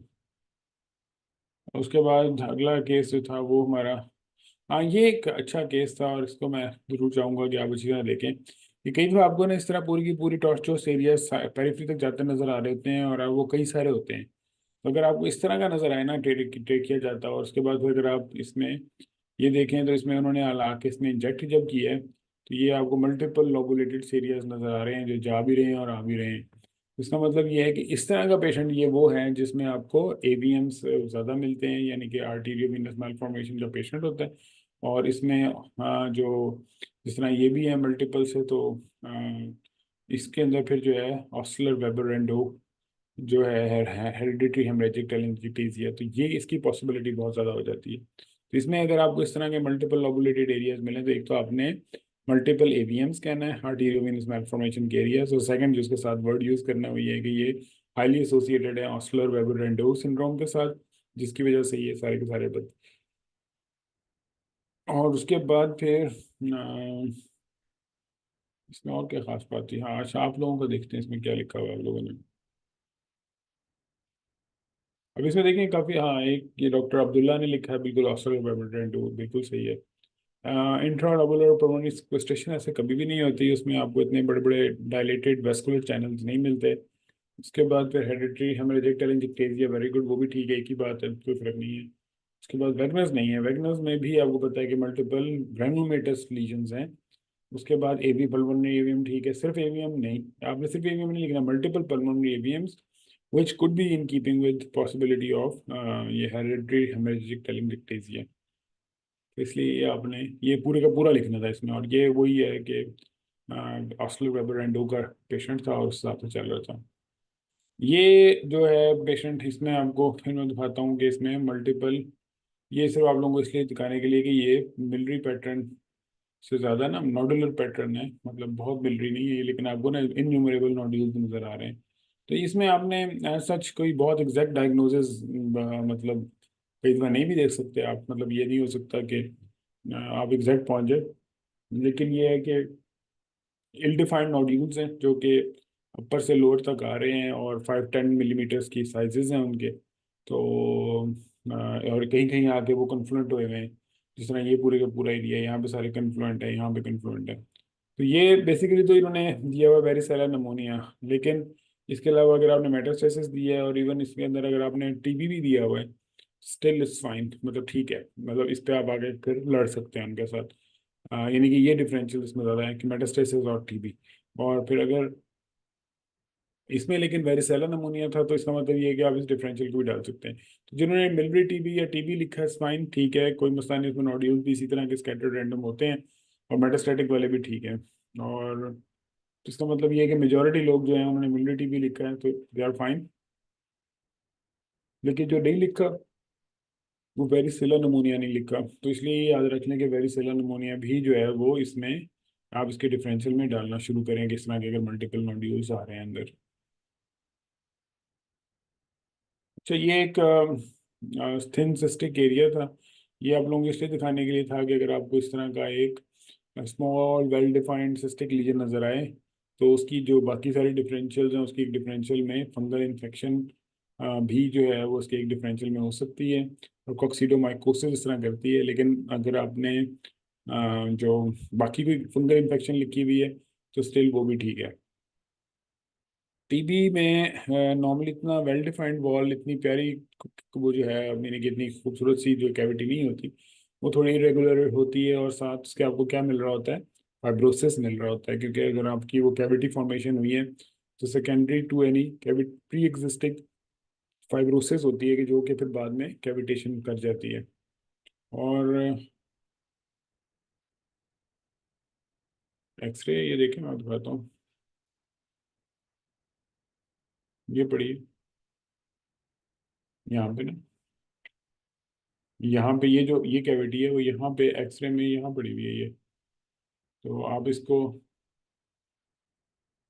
यहाँ पे देख लें इस जगह पे, तो ये सिस्टिक कैविटी है, बस उसके अंदर आपने डिफरेंशियल में देना है सिस्टिक कैविटी टेटिंग एरिया। एब्सेस में नॉर्मली ये होता है कि वो कोई एयर फ्लूइड लेवल या कोई इस तरह की चीज़ आपको मिल जाती।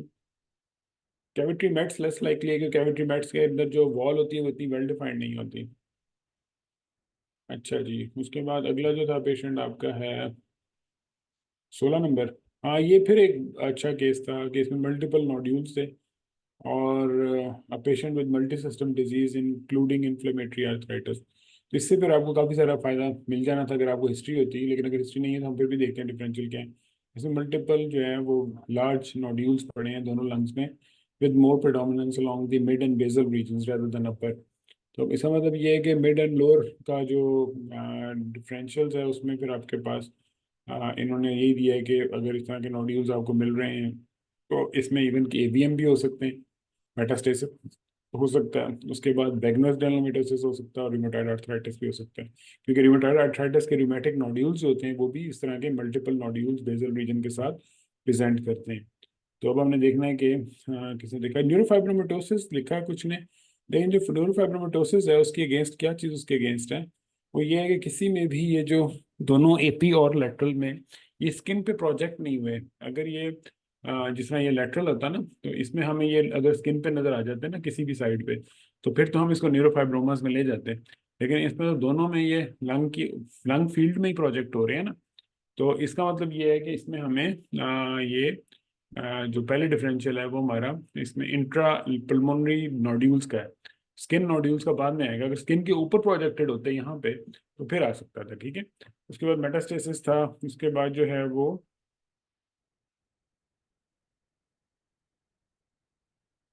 और देखते हैं मलबुनरी पेट्स, ठीक है पल्मोनरी मैस में ठीक था, ऑस्टियोकॉन्ड्रोमेटोसिस कॉन्ड्रोमास नहीं था। सेप्टिक एम्बोलाई भी चले कंसिडर किया जा सकता है। लेकिन वही है कि आप इसमें याद रख लेंगे बैगनर्स, और उसके बाद फिर जो और डिफरेंशियल है उसमें वो भी आपने जरूर देखना है। Diagnosis and diagnosis in DD, what is device for सर्टिफिकी। जी बिल्कुल होते हैं ऐसे, मार्क्स अवॉर्डेड होते हैं, आप उसमें टेंशन ना लें। लेकिन आपको पता है कब आपको मार्क्स नहीं मिलते, जब आप बहुत बड़ी लिस्टें डाल देते हैं कि आप उसमें एक या दो डिफरेंशियल डालने के बजाय काम के, अब इसमें अगर आप दुनिया जहाँ के मिल रही भी लिख देंगे, आप उसके अंदर जो है बाकी भी सारा कुछ लिखते जाएंगे, आप इसमें जो है वो क्या कहते हैं उसको वो जो क्रिप्टोजेनिक ऑर्गेनाइजिंग नमूनिया है वो भी लिख देंगे, तो सारे सीरों में जो है वो आपको मतलब अब फिर तो मार्क्स नहीं मिलेंगे ना। हाँ लेकिन इस तरह है कि आपने तीन डिफरेंशियल दिए, उनमें से जो मेन डायग्नोसिस था वो आपका प्राइमरी में ऊपर चला गया, सेकेंडरी में यानी कि जो आप डिफरेंशियल डायग्नोसिस दे रहे हैं, और जो प्राइमरी डायग्नोसिस में आपका वो आ गया तो आपको नंबर मिल जाते हैं। उसमें ये नहीं होता कि आपको पूल के नंबर काट जाएंगे, वो एक आधा नंबर कट जाता है उससे, लेकिन वो एग्जामिनर आपको कुछ ना कुछ मार्क्स दे देता है। तो इसलिए इसका मतलब ये है कि अगर आप बहुत ज़्यादा उसमें फिक्सेट नहीं भी करेंगे तो कोई मसला नहीं, कुछ ना कुछ मिल जाता है आपको। रूमेटॉइड के जरूरी नहीं है सिंगल नोड्यूल होना, हो सकता है सिंगल नोड्यूल भी हो, लेकिन अब ज़्यादातर मल्टीपल नोड्यूल्स ही मिलते हैं वो आपको ना प्रूव इसमें।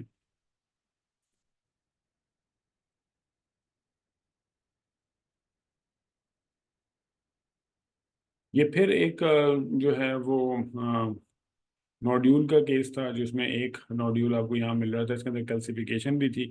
तो इसमें जिन्होंने तो इसके अंदर हिमाटोमा लिखा है वो भी फाइन है, ठीक है।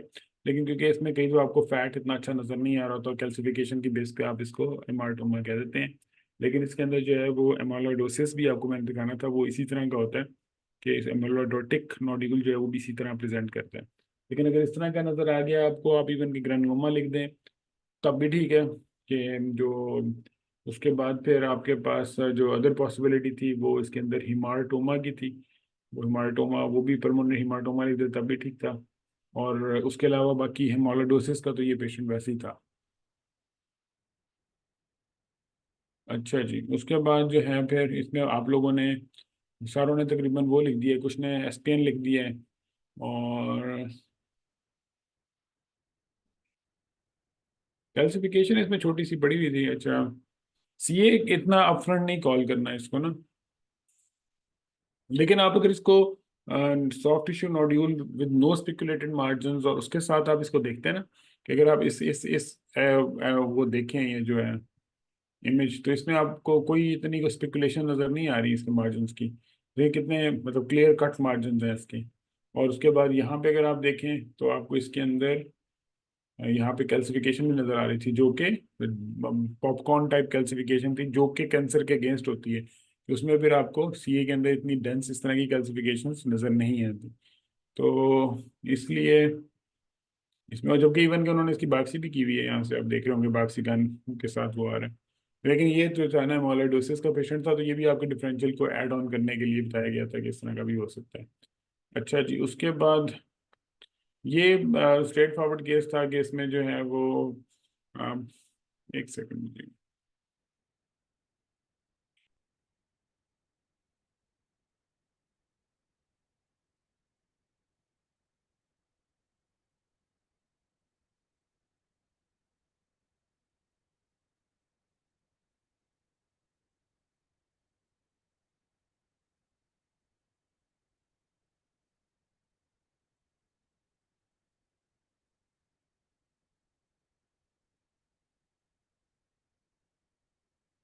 अच्छा जी, अगला पेशेंट हम आ जाते हैं। इसमें जो फाइंडिंग्स हैं, एक तो आपको ये पता नजर आ रहा था कि इसमें एक बहुत बड़ी सारी प्लूरल फियन है।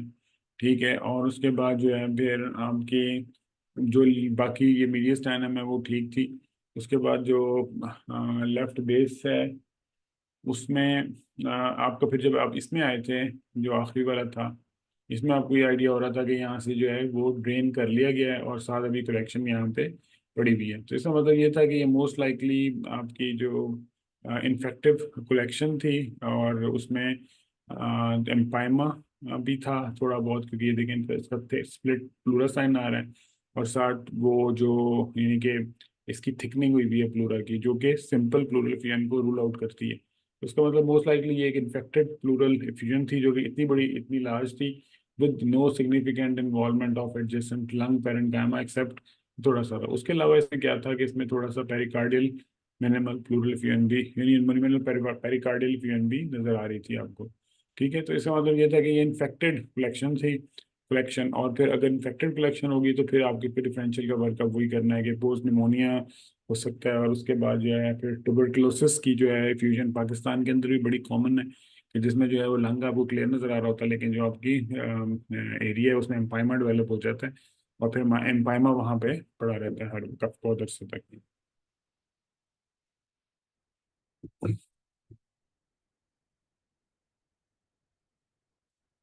अच्छा जी, उसके बाद फिर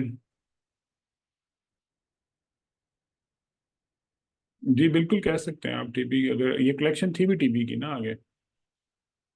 अच्छा जी, उसके बाद फिर था, हाँ ये एक पेशेंट था बड़ा टिपिकल, जो मैंने परसों भी आप लोगों को इतने सारे केस दिखाए थे, कि जिसमें बेतहाशा जो है वो आपको दिखाया गया था कि अगर स्पाइन आपको ऐसी नजर आए जिस तरह इसमें नजर आ रही है कि चलती जा रही है, और यहाँ पे खासतौर पर ऊपर वाली स्पाइन, तो ये मोस्ट लाइकली जो है वो आपकी एनकलोजिंग, एक मिनट,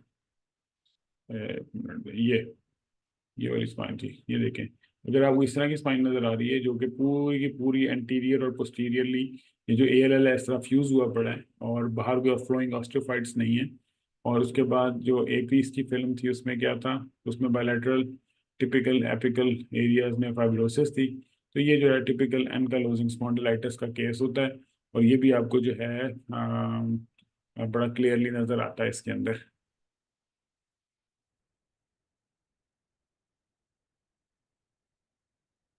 में। और ब्रोंकोग्राम है या कैविटेशन, कौन कौन से वाले केस की बात कर रहे हैं आप? इससे पिछले की बात कर रहे हैं? इसमें ये इसकी बात कर रहे हैं? अच्छा, इसमें आपको क्वेश्चन है कि जी, हाँ टीबी वाले में ये निकाल लिया केस। इसमें ये जो होते हैं ना, ये सारे का सारा जो आपको अगर इस तरह के एरिया नजर आ रहे होते हैं ना, ये पोस्ट इंटरवेंशन एयर है। ये ना आपकी कैविटेशन है, ना आपकी ये ब्रोंकोग्राम है। और ब्रोंकोग्राम इसमें टेक्निकली हो भी नहीं सकता। उसकी रीज़न ये है कि जो है जो ये वाला इस एरिया की बात करूँ, मैं ऊपर जाता हूँ अभी, इस एरिया को मैं एक्सप्लेन करता हूँ। लेकिन इस एरिया में तो चूंकि ये प्लूरा का स्पेस है, तो प्लूरा स्पेस में तो एयर ब्रोंकोग्राम हो नहीं सकता। और प्लूरा के अंदर अगर आपको इस तरह एयर नजर आ रही है स्कैटर्ड सी, तो इसका मतलब ये है कि पाइमा में से जब आप ड्रेन करते हैं ना, तो वहाँ पर थोड़ी सी एयर रह जाती है। तो और लेकिन चूंकि वो लॉकुलेशंस बनी होती हैं इससे से, वो जो जिसकी वॉल्स फाइब्रोसिस हुई पड़ी होती है और वो सारा कुछ, तो उसकी वजह से जो है ना वो सारे के सारे एरियाज अपनी अपनी जगह पे फिक्स्ड रह जाते हैं। इसलिए दूसरा ये वाला जो है इसको हम देखते हैं कि इसको क्या चीज़ है इसमें। एक सेकंड। हाँ, अब ये देखें, ये टिपिकल एयर ब्रोंकोग्राम जा रहा है, इसमें इसमें कोई डाउट नहीं है कि ये एयर ब्रोंकोग्राम है। तो इसमें अंदर तो हमें मतलब ये जिसका पैटर्न है जिस तरह जाके ये डिवाइड हो रहा है एयर के अंदर, तो ये साथ एटेलेक्टेटेड जो एरिया होता है उसमें एयर ब्रोंकोग्राम आ जाता है। तो ये मोस्ट लाइकली एटेलेक्टेटिक एरियाज हैं। और बाकी ये जो मुझे लगता है एयर के जो एरियाज हैं ये इसके साथ इसके अलावा हैं। हो सकता है ये नॉर्मल लंग ही हो, हमें इसको दूसरे हम देखते हैं अगर हमारे पास एक्सरे दूसरा है नहीं। अगर HRCT होता हो सकता है ये नॉर्मल लंग के एरियाज भी कई दफा आपको, क्योंकि बाकी लंग भी इस तरह नजर आ रहे हैं ना, तो इसमें कई दफा आपको इसके साथ जो यानी कि ये वाले एरियाज हैं ये कई दफा आपको सिंपल स्पेड रंग होता है। तो इनको कंफर्म करने के लिए आपने साथ जो HRCT का इमेज है उसमें आपको ज्यादा क्लियर हो जाएगा कि ये क्या चीज पड़ी हुई है, कि ये सिस्टिक एयर फिल्ड एरियाज हैं या ये उसके साथ वो हैं। ठीक है।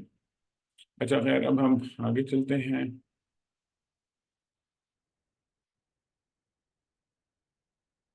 हाँ, ये वाला हम कह रहे थे, ठीक है।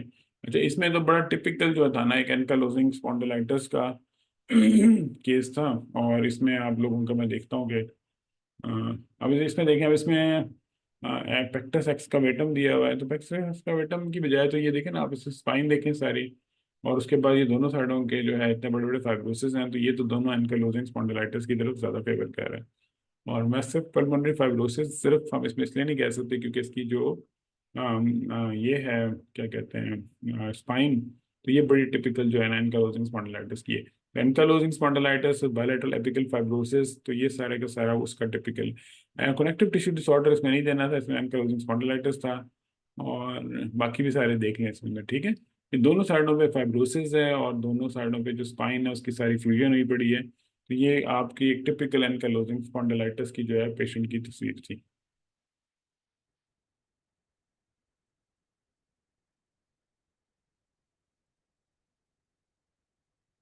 अच्छा जी। उसके बाद अगला था। अच्छा हाँ, ये एक पेशेंट था इसमें, मेरे ख्याल से मैं आपको वो एक चेक करा देता हूँ इसका, कि इसमें ये सारे के सारे ब्रोंकिक्टेटिक चेंजेस थे, ठीक है। और बाकी अगर आप यहाँ पे देखें ना, तो थोड़ा सा आपको मोज़ेक अटेन्युएशन पैटर्न नज़र आ रहा था। और मोज़ेक अटेन्युएशन पैटर्न कैसा होता है कि कुछ एरियाज में आपको ये जिस तरह ये वाला एरिया है इसमें आपको ग्राउंड ग्लास के नज़र आते हैं और कुछ डार्क नज़र आते हैं। यानी अगर हम इन दो को आपस में कंपेयर करें, सेकेंडरी पल्मोनरी लोब्यूल को, तो एक सेकेंडरी पल्मोनरी लोब्यूल जो है वो थोड़ा सा डेंस है और एक जो है वो डार्क सा है। तो अगर इस तरह आपको जिस तरह ये कुछ पेयर्ड एरियाज हैं और कुछ में ग्राउंड ग्लास है, तो ये पेयर्ड और ग्राउंड ग्लास के जो एरियाज हैं ये अगर इस तरह पड़े हों तो ये ब्रोंक्यूलाइटिस ऑब्लिटरेंस की टिपिकल पिक्चर है, ठीक है। तो इसमें दो फाइंडिंग्स थी, एक तो ये था कि इसमें सिस्टिक ब्रोंकिक्टेटिक एरियाज थे बड़े बड़े दोनों साइडों में पड़े हुए थे। और दूसरा इसके अंदर जिस तरह ये एरियाज थे सारे के सारे, तो ये ब्रोंक्यूलाइटिस ऑब्लिटरेंस के पेशेंट था कि जिसके अंदर आपको इस तरह पैची एरियाज मिल रहे हैं ग्राउंड ग्लास के और दूसरे पूरे मतलब ओवर एक्सपेंडेड किस्म के। तो ये इसमें सिस्टिक ब्रोंकिक्टेसिस विद ब्रोंकुलाइटिस ऑब्लिटरेंस, तो ये इसमें आपने सिर्फ ये दोनों चीज़ें देखनी थी कि ये दोनों चीज़ें आपको सही नजर आ गई हैं कि नहीं। तो इसमें पत्नी काफ़ी सारों ने सिस्टिक फाइब्रोसिस दिया हुआ था। सिस्टिक फाइब्रोसिस की बजाय ये सिस्टिक ब्रोंकिक्टेसिस का वर्ड यूज़ करना है आपने, सिस्टिक फाइब्रोसिस का जो है वो आपने नहीं करना है, क्योंकि जो दूसरा है कि सिस्टिक फाइब्रोसिस एक तो 70 ईयर्स तक पेशेंट लेस लाइकली है सर्वाइव करें, और अगर सर्वाइव कर भी जाएं तो उनका अपर लोग जो है वो सारे के सारे डैमेज होते हैं, leather and mid and lower लोग। बाकी भी लोगों ने दिए हुए हैं, लेकिन मतलब असल जो चीज़ थी वो इसके अंदर आपकी इसको पिक करना था कि जो ब्रोंकिलाइटिस ऑब्लिटरेंस और सिस्टिक ब्रोंकिक्टेसिस, बस आप सिस्टिक ब्रोंकिक्टेसिस दे दें इसकी बजाय कि आप उसको आगे बताएंगे प्राइमरी सिलियरी डिस्काइनेसिया या इस तरह की चीज़ें, उसकी बजाय आप सिंपल इसको वही कह सकते थे। अच्छा, उसके बाद हाँ, ये इंपॉर्टेंट केस था और ये पता नहीं क्यों आप लोगों ने सही नहीं पिक किया, ये एग्जाम केस है। अच्छा, इसके एक्सरे से मैं स्टार्ट करता हूँ। इसके एक्सरे में आप लोगों को आइडिया हो गया था शुरू में देख के कि एक तो इसमें जो है वो जगह जगह पे ये प्लैक से पड़े हुए थे। एक यहाँ पे करके आ रहा था प्लैक पड़ा हुआ, फिर यहाँ पे भी प्लूरल प्लैक था, यानी कि जो कैल्सिफाइड से प्लैक्स पड़े हुए थे थोड़े थोड़े। उसके बाद दूसरा क्या था कि यहाँ पे लेफ्ट हाइला के साथ ये एक लोबुलेटेड सा लार्ज सा एरिया था, जिसके साथ जो ये जो इसकी लेटरल मार्जिन्स थे, वो अगर आप और से देखें ना तो ये स्पेक्यूलेटेड से थे। अब इसको अगर हम इधर लेके आते हैं, ये देखें, ये हमारे पास HRCT था। HRCT में पहले आपको यहाँ पे प्लूरल प्लैक्स नजर आ रहे थे सारे पड़े हुए, ये देखें यहाँ पे कैल्सिफाइड ब्लैक है। और दूसरा क्या था कि यहाँ पे जो इसकी लेफ्ट हाइलर, पहले हाइलर एरिया था, वहाँ पे एक ये लोबुलेटेड सा लीजन पड़ा हुआ था, ये जो बाहर को निकला हुआ है, और उसके साथ जो इसके मार्जिन थे वो जा रहे थे। और इसको मजीद कंफर्म करने के लिए उन्होंने आपको एक और स्कैन दिया था, जिसमें ये ट्यूमर ज़्यादा बेहतर डिफ्रेंशिएट हो रहा था कि ये यहाँ पे एक बड़ा सारा ट्यूमर पड़ा हुआ है और ये इसके मार्जिन बाहर निकल रहे हैं इसके अंदर। तो इसका मतलब ये था कि ये लेफ्ट में पेरीहाइलर ट्यूमर था, उसके अलावा कैल्सिफाइड प्लैक्स थे। तो इसका मतलब ये था कि ये asbestosis with secondary bronchogenic carcinoma की जो डेवलपमेंट है वो उसका केस था। और ये मेरा ख्याल था कि ये एग्जाम में जो है ना, क्योंकि आते होते हैं इस तरह के केस, तो इसका मिस नहीं होना चाहिए था कि इसमें आप लोग इसको कम से कम पिक कर लेते कि इसमें जो आपके पास एरियाज हैं वो ब्रोंकोजेनिक कार्सिनोमा था और एस्बेस्टोसिस था। और आपको ये पता है कि जो एस्बेस्टोसिस के साथ ब्रोंकोजेनिक कार्सिनोमा की जो डेवलपमेंट है, उसका इंसिडेंस भी काफ़ी ज़्यादा बढ़ा हुआ है। अब इसको तो देखते हैं किस किसने क्या क्या लिखा है। एक ने पल्मोनरी कार्सिनोमा लिखा है, डॉक्टर ज़ारा ने, लेकिन उन्होंने रीज़न नहीं ली। फिर एक ने डॉक्टर आमना ने एस्बेस्टोसिस लिखा है। तो ये प्लूरल प्लैक्स थे इनके। जो एस्बेस्टोसिस होता है वो क्या होता है, वो बेसिकली कहते हैं सिर्फ एक चीज को, वो क्या होती है, fibrosis induced due to asbestos exposure. ठीक है। तो जो बाकी सारी चीजें हैं वो है एस्बेस्टोस रिलेटेड लंग डिजीज। तो अगर आप एस्बेस्टोस रिलेटेड लंग डिजीज लिख देते तो फिर भी ठीक था, लेकिन एस्बेस्टोसिस का मतलब फाइब्रोसिस है जो एस्बेस्टोस ने इंट्रोड्यूस किया है या उसकी वजह से जो हो रहा है। और ये फाइब्रोसिस मेरे ख्याल है बाकी से थोड़ा डिफरेंट इस पॉइंट ऑफ व्यू से होता है। ये फाइब्रोसिस बेसल एरियाज को ज़्यादा इन्वॉल्व करता है एज कम्पेयर टू अपर, क्योंकि बाकी सारे निमोकोनियोसिस जो हैं वो अपर अपर में ज़्यादा जाते हैं ना। तो जो एस्बेस्टोसिस है वो फाइब्रोसिस है जो एस्बेस्टोस की एक्सपोजर की वजह से हो रहा है, और उसकी प्रिडोमिनेंस लोअर साइड पे है। लेकिन जो सेकेंडली ज़्यादा इंपॉर्टेंट इसमें चीज़ थी वो इसका ट्यूमर की डिटेक्शन थी, कि ये जो मेलिग्नेंट लीजन पड़ा हुआ है यहाँ पे, जो कि आपको इस पे भी दिखाया है उन्होंने कि यहाँ पे एक लीजन पूरा का पूरा मेलिग्नेंसी पड़ी है। और साथ आपको यहाँ पे प्लूरल प्लैक्स नजर आ रहे थे कि ये सारे के सारे प्लूरल प्लैक्स पड़े हुए हैं। तो ये सारी की सारी जो कंसोर्शियम था फाइंडिंग का वो उसमें नजर आना था आपको।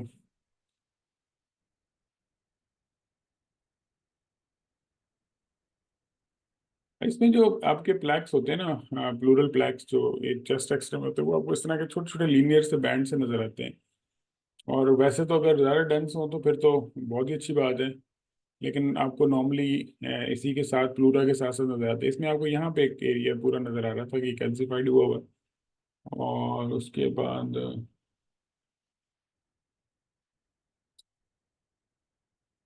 बाकी शायद यहाँ पे कोई पड़ा हुआ होगा एक आधा प्लैट। ये है इसके अंदर प्लैट्स जो हैं। बाकी ये है कि वो बहुत ज़्यादा उसमें जो टिपिकल प्लैट वाली अपेयरेंस होती है जिसमें वो मल्टीपल कॉलीफॉर्स अपेयरेंस आ रही थी, वैसा कुछ नहीं था इसमें। लेकिन आपको सिटी में तो क्लियर कट नजर आ रहे थे। यहाँ पे ये पड़ा हुआ प्लैट। हाँ हाँ ठीक है, प्लूरल थिकनिंग लग रही है, कोई मसला नहीं है, प्लूरल थिकनिंग दें उसके अंदर। लेकिन प्लूरल प्लैक्स होना ही जो है वो एस्बेस्टोस रिलेटेड लंग डिजीज के लिए काफ़ी है।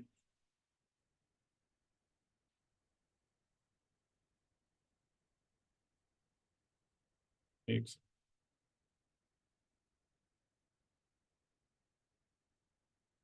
अच्छा जी। अब उसके बाद केस नंबर 22 था, और इसमें पूरे के पूरे कन्फ्लुएंट abnormal एरियाज थे दोनों बायलेटरल पेरीहाइलर रीजन के अंदर, जो कि जब आप इसके अंदर देखते थे तो मल्टीपल पैची ओपेसिटीज के एरियाज थे। यहाँ पे बड़ा था, यहाँ पे बड़ा था, यहाँ पे बड़ा हुआ था, और यहाँ बड़ा था। तो ये जो बेसिकली अपेयरेंस होती है ना, ये बेसिकली दो तीन चीज़ों की हो सकती है। एक तो गुड पैस्चर सिंड्रोम इस तरह प्रेजेंट करता है कि उसमें भी एंटी बेसमेंट मेम्ब्रेन एंटीबॉडीज बनती हैं, और वो भी एक्सटेंसिव हेमरेज और ग्रानुलोसिस के साथ आता है। दूसरा एटिपिकल अपीयरेंस वेगनस ग्रेनुलोमेटोसिस की भी इस तरह की होती है, स्पेशली अगर पेशेंट राइनाइटिस साइनोसाइटिस ओटाइटिस के साथ और इन्फ्लेमेशन मल्टीफोकल इन्फ्लेमेशन के साथ प्रेजेंट करे। तो ये दो इसमें ज़्यादा डिफरेंशियल थे। कि भाई ये जो है आपके ग्रेनुलोमेटस एरियाज थे, इसकी पिक्चर भी देख लें आप कि किस तरह ये जो है पूरे के पूरे स्प्रेड हुए हैं। तो ये वैगनस ग्रेनुलोमेटोसिस जो है उसके लिए भी इस तरह की पूरी ये प्रेजेंटेशन आ सकती है। और ये सारा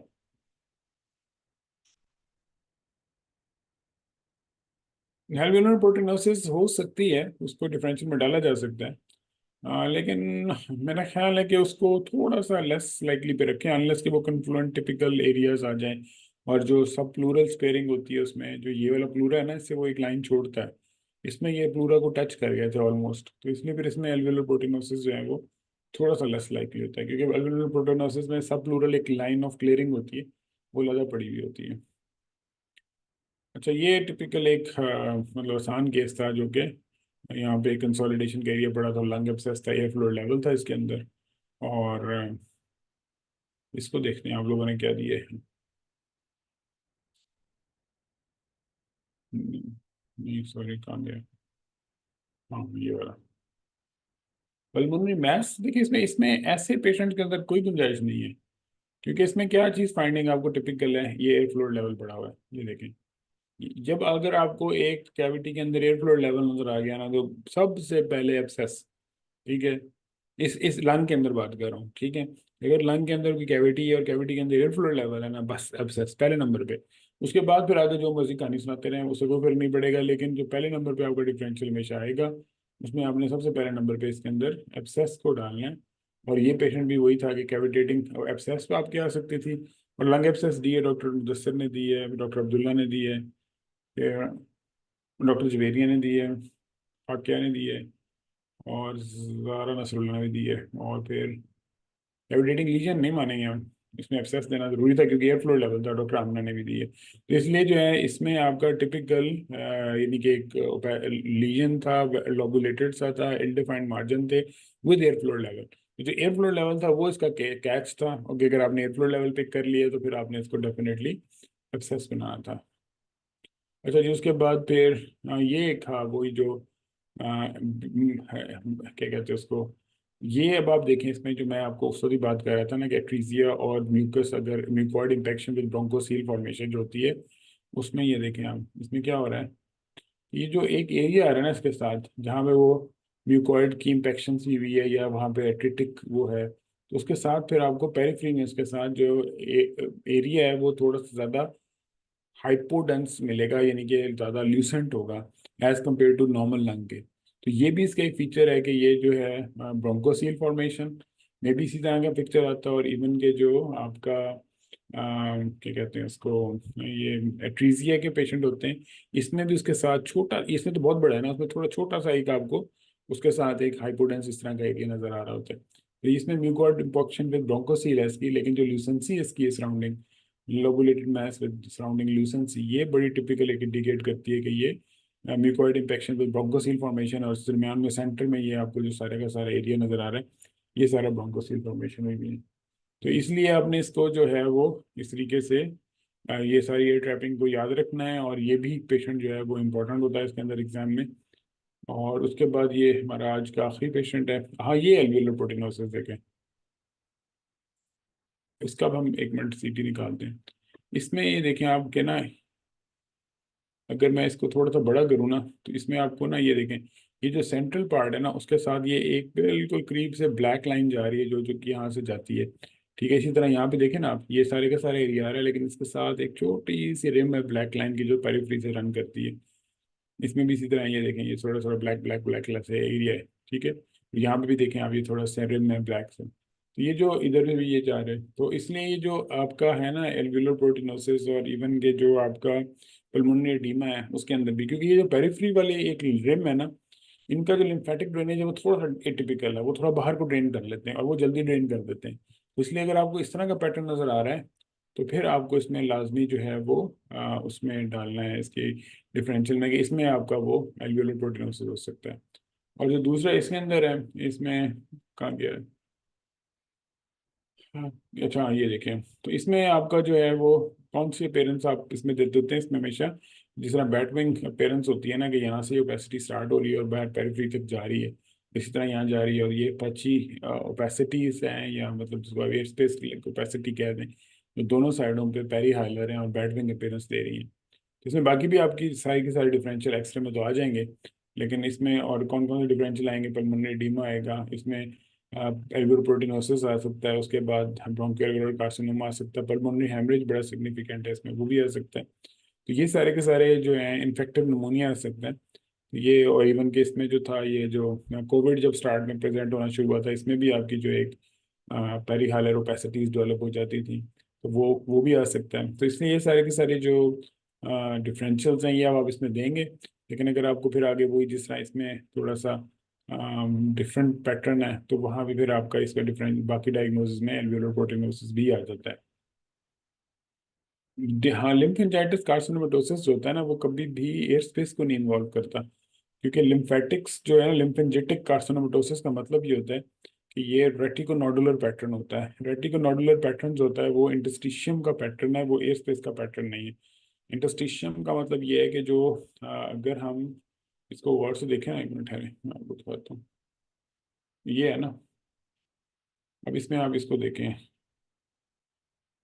ये देखें, इसमें जो ये वाले अगर इंटरस्टिशियल पैटर्न होता है ना, अभी इसमें भी देखें आप कि ये सारे के सारे जो है ना, इसका इंटरस्टिशियम थिकन जो है, लेकिन इसके साथ एयर स्पेस इन्वॉल्व हुआ हुआ है। तो जब लिम्फेंजेटिक कार्सिनोमेटोसिस होता है ना, तो वो सिर्फ और सिर्फ ये पैटर्न दे रहा होता है आपको, जिस ये बार बार आ रहा है। और उसका किस तरह पैटर्न होता है कि ये रेटिकोनोडुलर होता है, कि ये रेटिकुलेशन भी होती है, फिर नोड्यूल होगा, फिर रेटिकुलेशन हो गया, फिर नोड्यूल होगा। मतलब ये कि एक लाइन जा रही है, उसके अंदर एक नोड्यूल साथ ही पड़ा हुआ है इसके, फिर उसके बाद लाइन जा रही है, फिर नोड्यूल। तो ये रेटिकोनोडुलर पैटर्न का जो डिफरेंशियल है, उसके अंदर आपका लिम्फेंजेटिक कार्सिनोमेटोसिस आता है। और लिम्फेंजेटिक कार्सिनोमेटोसिस नॉर्मली आपकी एयर स्पेस की डिजीज, जो एयर स्पेस का एरिया है उसको इन्वॉल्व नहीं करता, उसको रिलेटिवली स्पेयर किया होता है इसमें।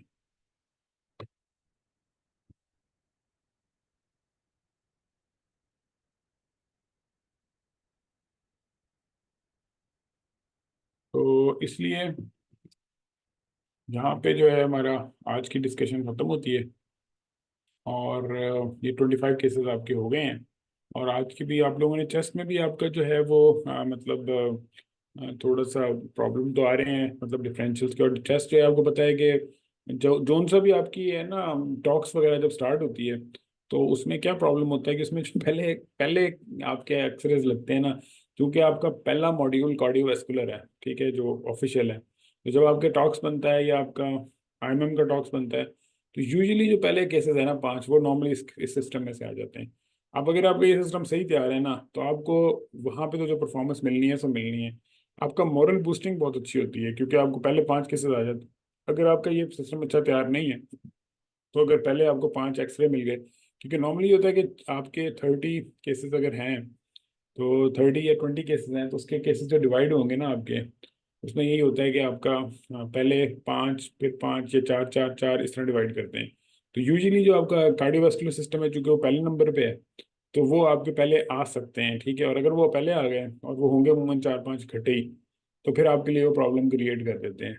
तो इसलिए जो है, हाँ नहीं, यही है कि इसमें इस वाले में खासतौर पे जो आपके कुछ केसेस जो गड़बड़ हुए हैं ना, कुछ तो हैं इस तरह के जिसमें मार्जिन है बहुत सारा, लेकिन कुछ केसेस खासतौर पे, क्योंकि सटल फाइंडिंग्स है ना, आपको जैसे जब आप एग्जाम में जाते हैं ना, आपको केसेस वही लगने हैं। जिस तरह मैं आपको कहूँगा जी, ये केस लगा था एग्जाम में, जो है वो क्या कहते हैं, प्लूरल प्लैक्स का, और जो है साथ उसमें ट्यूमर पड़ा हुआ था बड़ा सारा लेफ्ट हाइलम में। तो लेकिन किसी कैंडिडेट ने पिक नहीं किया, तो फिर आप फौरन कहेंगे यार उन कैंडिडेट्स का पास होना नहीं बनता फिर। तो फिर इस अब प्रॉब्लम यही है कि अब केस तो, लेकिन क्या प्रॉब्लम क्या था इस केस में, उसमें ये था कि सटल फाइंडिंग्स थी। वो ट्यूमर भी कोई बहुत बड़ा नहीं था, और जो प्लैक्स थे वो भी बहुत छोटे थे। लेकिन आप लोगों का जो इस लेवल पे एक्सपेक्टेशंस है वो यही होती हैं कि आप इतनी छोटी फाइंडिंग से ही तो पिक करना है आपने। अब अगर मैं पूरे का पूरा एक प्लैक लगा दूं और इतना बड़ा सारा ट्यूमर लगा दूं, फिर तो हर बंदा ही पिक कर लेगा, फिर तो जो ईयर 1 का रेजिडेंट है वो पिक करेगा। तो कंसल्टेंट्स जब आपने मार्केट में भेजने होते हैं, तो फिर आपकी एक्सपेक्टेशंस ये होती हैं कि बहुत सटल फाइंडिंग्स को वो पिक कर लेंगे, बेशक वो रूटीन के केसेस हों। तो इसलिए अब आपने जो मेहनत करनी है, एक्सरे पे भी काफ़ी मेहनत करनी है। मैं वो और लगाता हूँ आप लोगों के लिए, एक्सरे ना भी अगला अगला आपका है बना हुआ, तो उसको कल ना तसल्ली से बैठ के दें। जो मैंने देखा ना ट्रेंड, मुझे होता है कि आप लोग सिर्फ ना इसको, मतलब काफ़ी सारे लोग तो बहुत मेहनत कर रहे हैं माशाल्लाह, लेकिन बहुत सारे लोग ऐसे हैं जो सिर्फ इसको ना नेक्स्ट नेक्स्ट करके एक एक लाइन एक एक टाइप वर्ड टाइप करते हैं।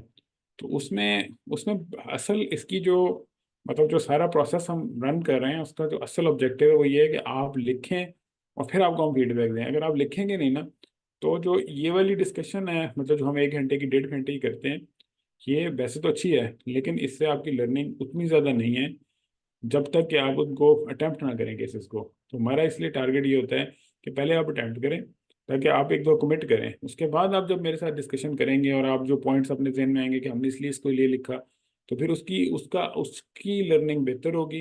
लेकिन अगर एक जिस बंदे ने लिखा नहीं और सिर्फ वो केसेस देख रहा है बैठ के, तो वो तो 2 दिन के बाद सारे केसेस बराबर हो जाते हैं। तो इसलिए आप लोगों ने कोशिश किया करें कि 1 घंटा 2 घंटे निकाल के इसको अटेम्प्ट करें और फिर अटेम्प्ट करके आप अपनी डिस्कशन में आए, तो फिर आप ज़्यादा बेहतर तरीके से इसको डिस्कस करेंगे। ठीक है, चलें अब हम यहाँ पे इसको करते हैं ख़त्म। और परसों जो है फिर हम आपके साथ अगली इसका 25 जो क्वेश्चन है वो आप लोग उम्मीद है कि इससे बहुत बेहतर परफॉर्म करेंगे हमारे लिए, और उसके बाद फिर हम जो है वो ताकि इसको फिर हम मज़ीद ज़्यादा अच्छा कर सकें। ठीक है, आप लोगों का क्वेश्चन वगैरह तो आप पूछ लें, नहीं तो फिर इंशाल्लाह हम करते हैं। 17 तक का स्केड्यूल मैं आपको वैसे बता देता हूँ, बना तो कोई नहीं हुआ। आपके पास अभी हैं जो, मैं आपको एक मिनट, मुझे ना ज़रा वो निकालने दें कैलेंडर। अभी अभी अभी हम इसको डिस्कस कर लेते हैं। अब आपका 4th है, ठीक है ना आज, और अब आपका अगला जो है सेशन है वो 6 को। उससे अगला जो आपका सेशन है वो होगा 8th और फिर 9th को। फिर अब प्रॉब्लम ये है कि 10th 11th 12th जो है ये हमारी ईद की छुट्टियां हैं, और फिर हम इनमें से कोशिश करेंगे किसी एक दिन कर लें, नहीं तो फिर 13th को। और फिर 13th के बाद हमारे पास होगा 14th और 15th, क्योंकि 16th को आप लोगों ने ट्रैवल करना होगा सारों ने। हम कोशिश करेंगे ये 2 दिन जो हमारे 13th और 15th है इसको भी हम सेशंस रखेंगे। तो इसलिए इसका करना है आपने। और दूसरा ये है कि अभी आपके जो सेक्शंस रहते हैं उसमें जीआई को हमें भी दोबारा टच करना है। जीओ आप लोगों का फिर भी बेहतर हो गया हुआ है, और उसके अलावा एमएसके का भी मुझे थोड़ा सा डाउट लग रहा है अभी, और चेस्ट में भी अभी हमें मजीद थोड़ी सी चीज़ों को ऐड ऑन करना है। तो अब जो हम आगे सेशंस करेंगे उसमें हमारी कोशिश यही होगी कि हम मल्टीपल मोडालिटी के क्वेश्चन ज़रा और सटल फाइंडिंग्स के साथ थोड़ा सा लेवल टफनेस का और बढ़ा दें, ताकि आप जब एग्जाम में जाए ना तो आप बहुत ज़्यादा वो ना हो आप लोगों को प्रॉब्लम। तो ये है हमारा स्केड्यूल। ठीक है, तो इसका मतलब ये है कि अब आपका पर्सनली सेशन है, उसके बाद हम 8 9 करके, बेशक वो चांद रात होगी लेकिन 9th को, अब ये पता नहीं 9th को होगी कि 10th को होगी, लेकिन बहरहाल 9th को अगर हुई तो हम 9th को भी सेशन करेंगे। और फिर हम ईद से अगला दिन और उससे अगले दिन शायद ऑफ करें, तो उसके बाद फिर हम उसको कर लेंगे। मॉक स्टॉक्स का फायदा इसलिए तब होता है जब अगर मैं चेक करूं तो वो पॉसिबल मेरे लिए नहीं होगा कि मैं आप लोगों के इतने सारे सेशन पेपर मंगाऊं और फिर उनको चेक करूं। तो वैसे टॉक्स का मॉक करना है तो वो भी, ये भी तो मॉक ही होता है, उसको टाइम्ड आउट कर लें तो ये मॉक है। मतलब आप इसको 4 मिनट के टाइमर के साथ हम इसको सेट कर देते हैं, 4 मिनट से आगे खुद ही बंद हो जाया करेगा। तो लेकिन अभी हम इसलिए नहीं कह रहे कि आप लोग इसको खुद सेल्फ पेस पे करें। और जो राइटिंग पेपर वाला है वो मैं देखूंगा, अगर तो हम देख लेंगे आखिरी दिन में कर सकते हुए, तो हम एक शायद इस तरह का फिर सेशन रख लेंगे कि जिसमें हम इमेजेस आते जाएंगे और आप लोग लिखते जाएं, तो फिर उसको हम देख लेते हैं। लेकिन फिर चेक आप लोगों को खुद करना पड़ेगा अपना।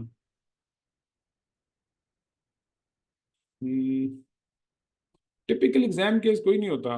एग्जाम केस होता है, वो हर दफ़ा डिफरेंट होता है। कई दफ़ा वो जो ए टिपिकल हो जाता है, कई दफ़ा वो टिपिकल होता है। केसेस आपको सारे आने चाहिए और हर तरह का केस आना चाहिए आपको, और फिर आप जो है उसके अंदर ज़्यादा बेहतर परफॉर्म करेंगे। जो टिपिकल एग्जाम केसेस है ना वो आप लोगों को आते हैं, उसके अंदर हमें पढ़ाने का कोई फायदा नहीं है। उसमें सिर्फ और सिर्फ आपको रीअश्योरेंस मिलेगी कि हमें चीज़ें आती हैं। हम ये चाहते हैं कि आपको उन चीज़ों पर फोकस ज़्यादा कराएं जो आप लोगों को नहीं आती, तो क्योंकि वही सीखने का फायदा है ना। तो इसलिए आप इसमें जो है बाकी सारे बुक्स वगैरह में आपके पास बहुत सारे केसेस हैं, लेकिन हम लोग इस तरह केसेस देना चाह रहे हैं कि जो आप लोगों को एग्जाम वाली फील देंगे, जिसमें आप लोगों को काफ़ी सारे गलत हों और फिर आप लोगों को पता लगे कि नहीं हमारी तैयारी ठीक नहीं है। अगर मैं वो टिपिकल से केसेस लगा दूंगा ना जो 20 25 होते हैं, उनमें हर एक बंदे के 16 18 ठीक हो जाने हैं और फिर हर बंदा खुश हो जाता है कि मेरी तैयारी बहुत अच्छी है। तो मैं वो नहीं चाहता फील लाना हमारी तैयारी बहुत अच्छी है। हम ये चाहते हैं कि एंड तक आप अपने टोस पे रहें और वर्क करते रहें। IR कार्डिक एमआर का तो आपको पहले उसमें मैंने करा दिया हुआ है, जो MCQs हैं काफ़ी। और जो न्यूक्लियर मेडिसिन और आईआर है वो अगले में ले आएंगे हम। वो अगला जो होगा ना सेशन आपका जो मंडे वाले दिन है, उसमें हम न्यूक्लियर और आईआर की हम कवर कर देंगे, आप फिक्र ना करें इंशाल्लाह। Which books you recommend, only one if to pick. इस वक्त जो है ना, क्या कहते हैं, मिडल ऑफ वॉर में जो है ना वेपन चेंज करना लॉजिकल नहीं होता, तो इसलिए मेमो में आप लोगों को पहले मैं काफ़ी करवा चुका हूँ इमेजेस, जो खास तौर पे जो पहले से आए हैं उन्होंने काफ़ी इमेजेस देख लिए, लेकिन हम डाल देते हैं इसमें। अगले में मेमो के मैं दो चार केसेस डाल दूंगा, ताकि वो भी आप लोगों के ना थोड़े से और क्लियर हो जाए। वो कर लेते हैं इंशाल्लाह, वो कोई मसला नहीं। केसेस बेतहाशा पड़े हैं, हज़ारों की तादाद में पड़े हैं, तो इसलिए उसमें हमें कोई टेंशन नहीं है। तो इसलिए जो है ना वो, लेकिन असल में वो ये होता है ना कि कई सारे बहुत सटल फाइंडिंग्स वाले हैं, वो हैं कि जो कंसल्टेंट बेस्ड फाइंडिंग्स हैं, तो वो भी मैं इसलिए नहीं कराना चाह रहा कि उसमें अगर आप लोग मिस भी कर देंगे तो कोई फर्क नहीं पड़ेगा ज़्यादा। ठीक है फिर इंशाल्लाह, परसों मुलाकात होती है टेस्ट के साथ, उसके बाद मंडे वाले दिन फिर हम इंशाल्लाह उसको करते हैं। बहुत शुक्रिया। जज़ाकल्लाह।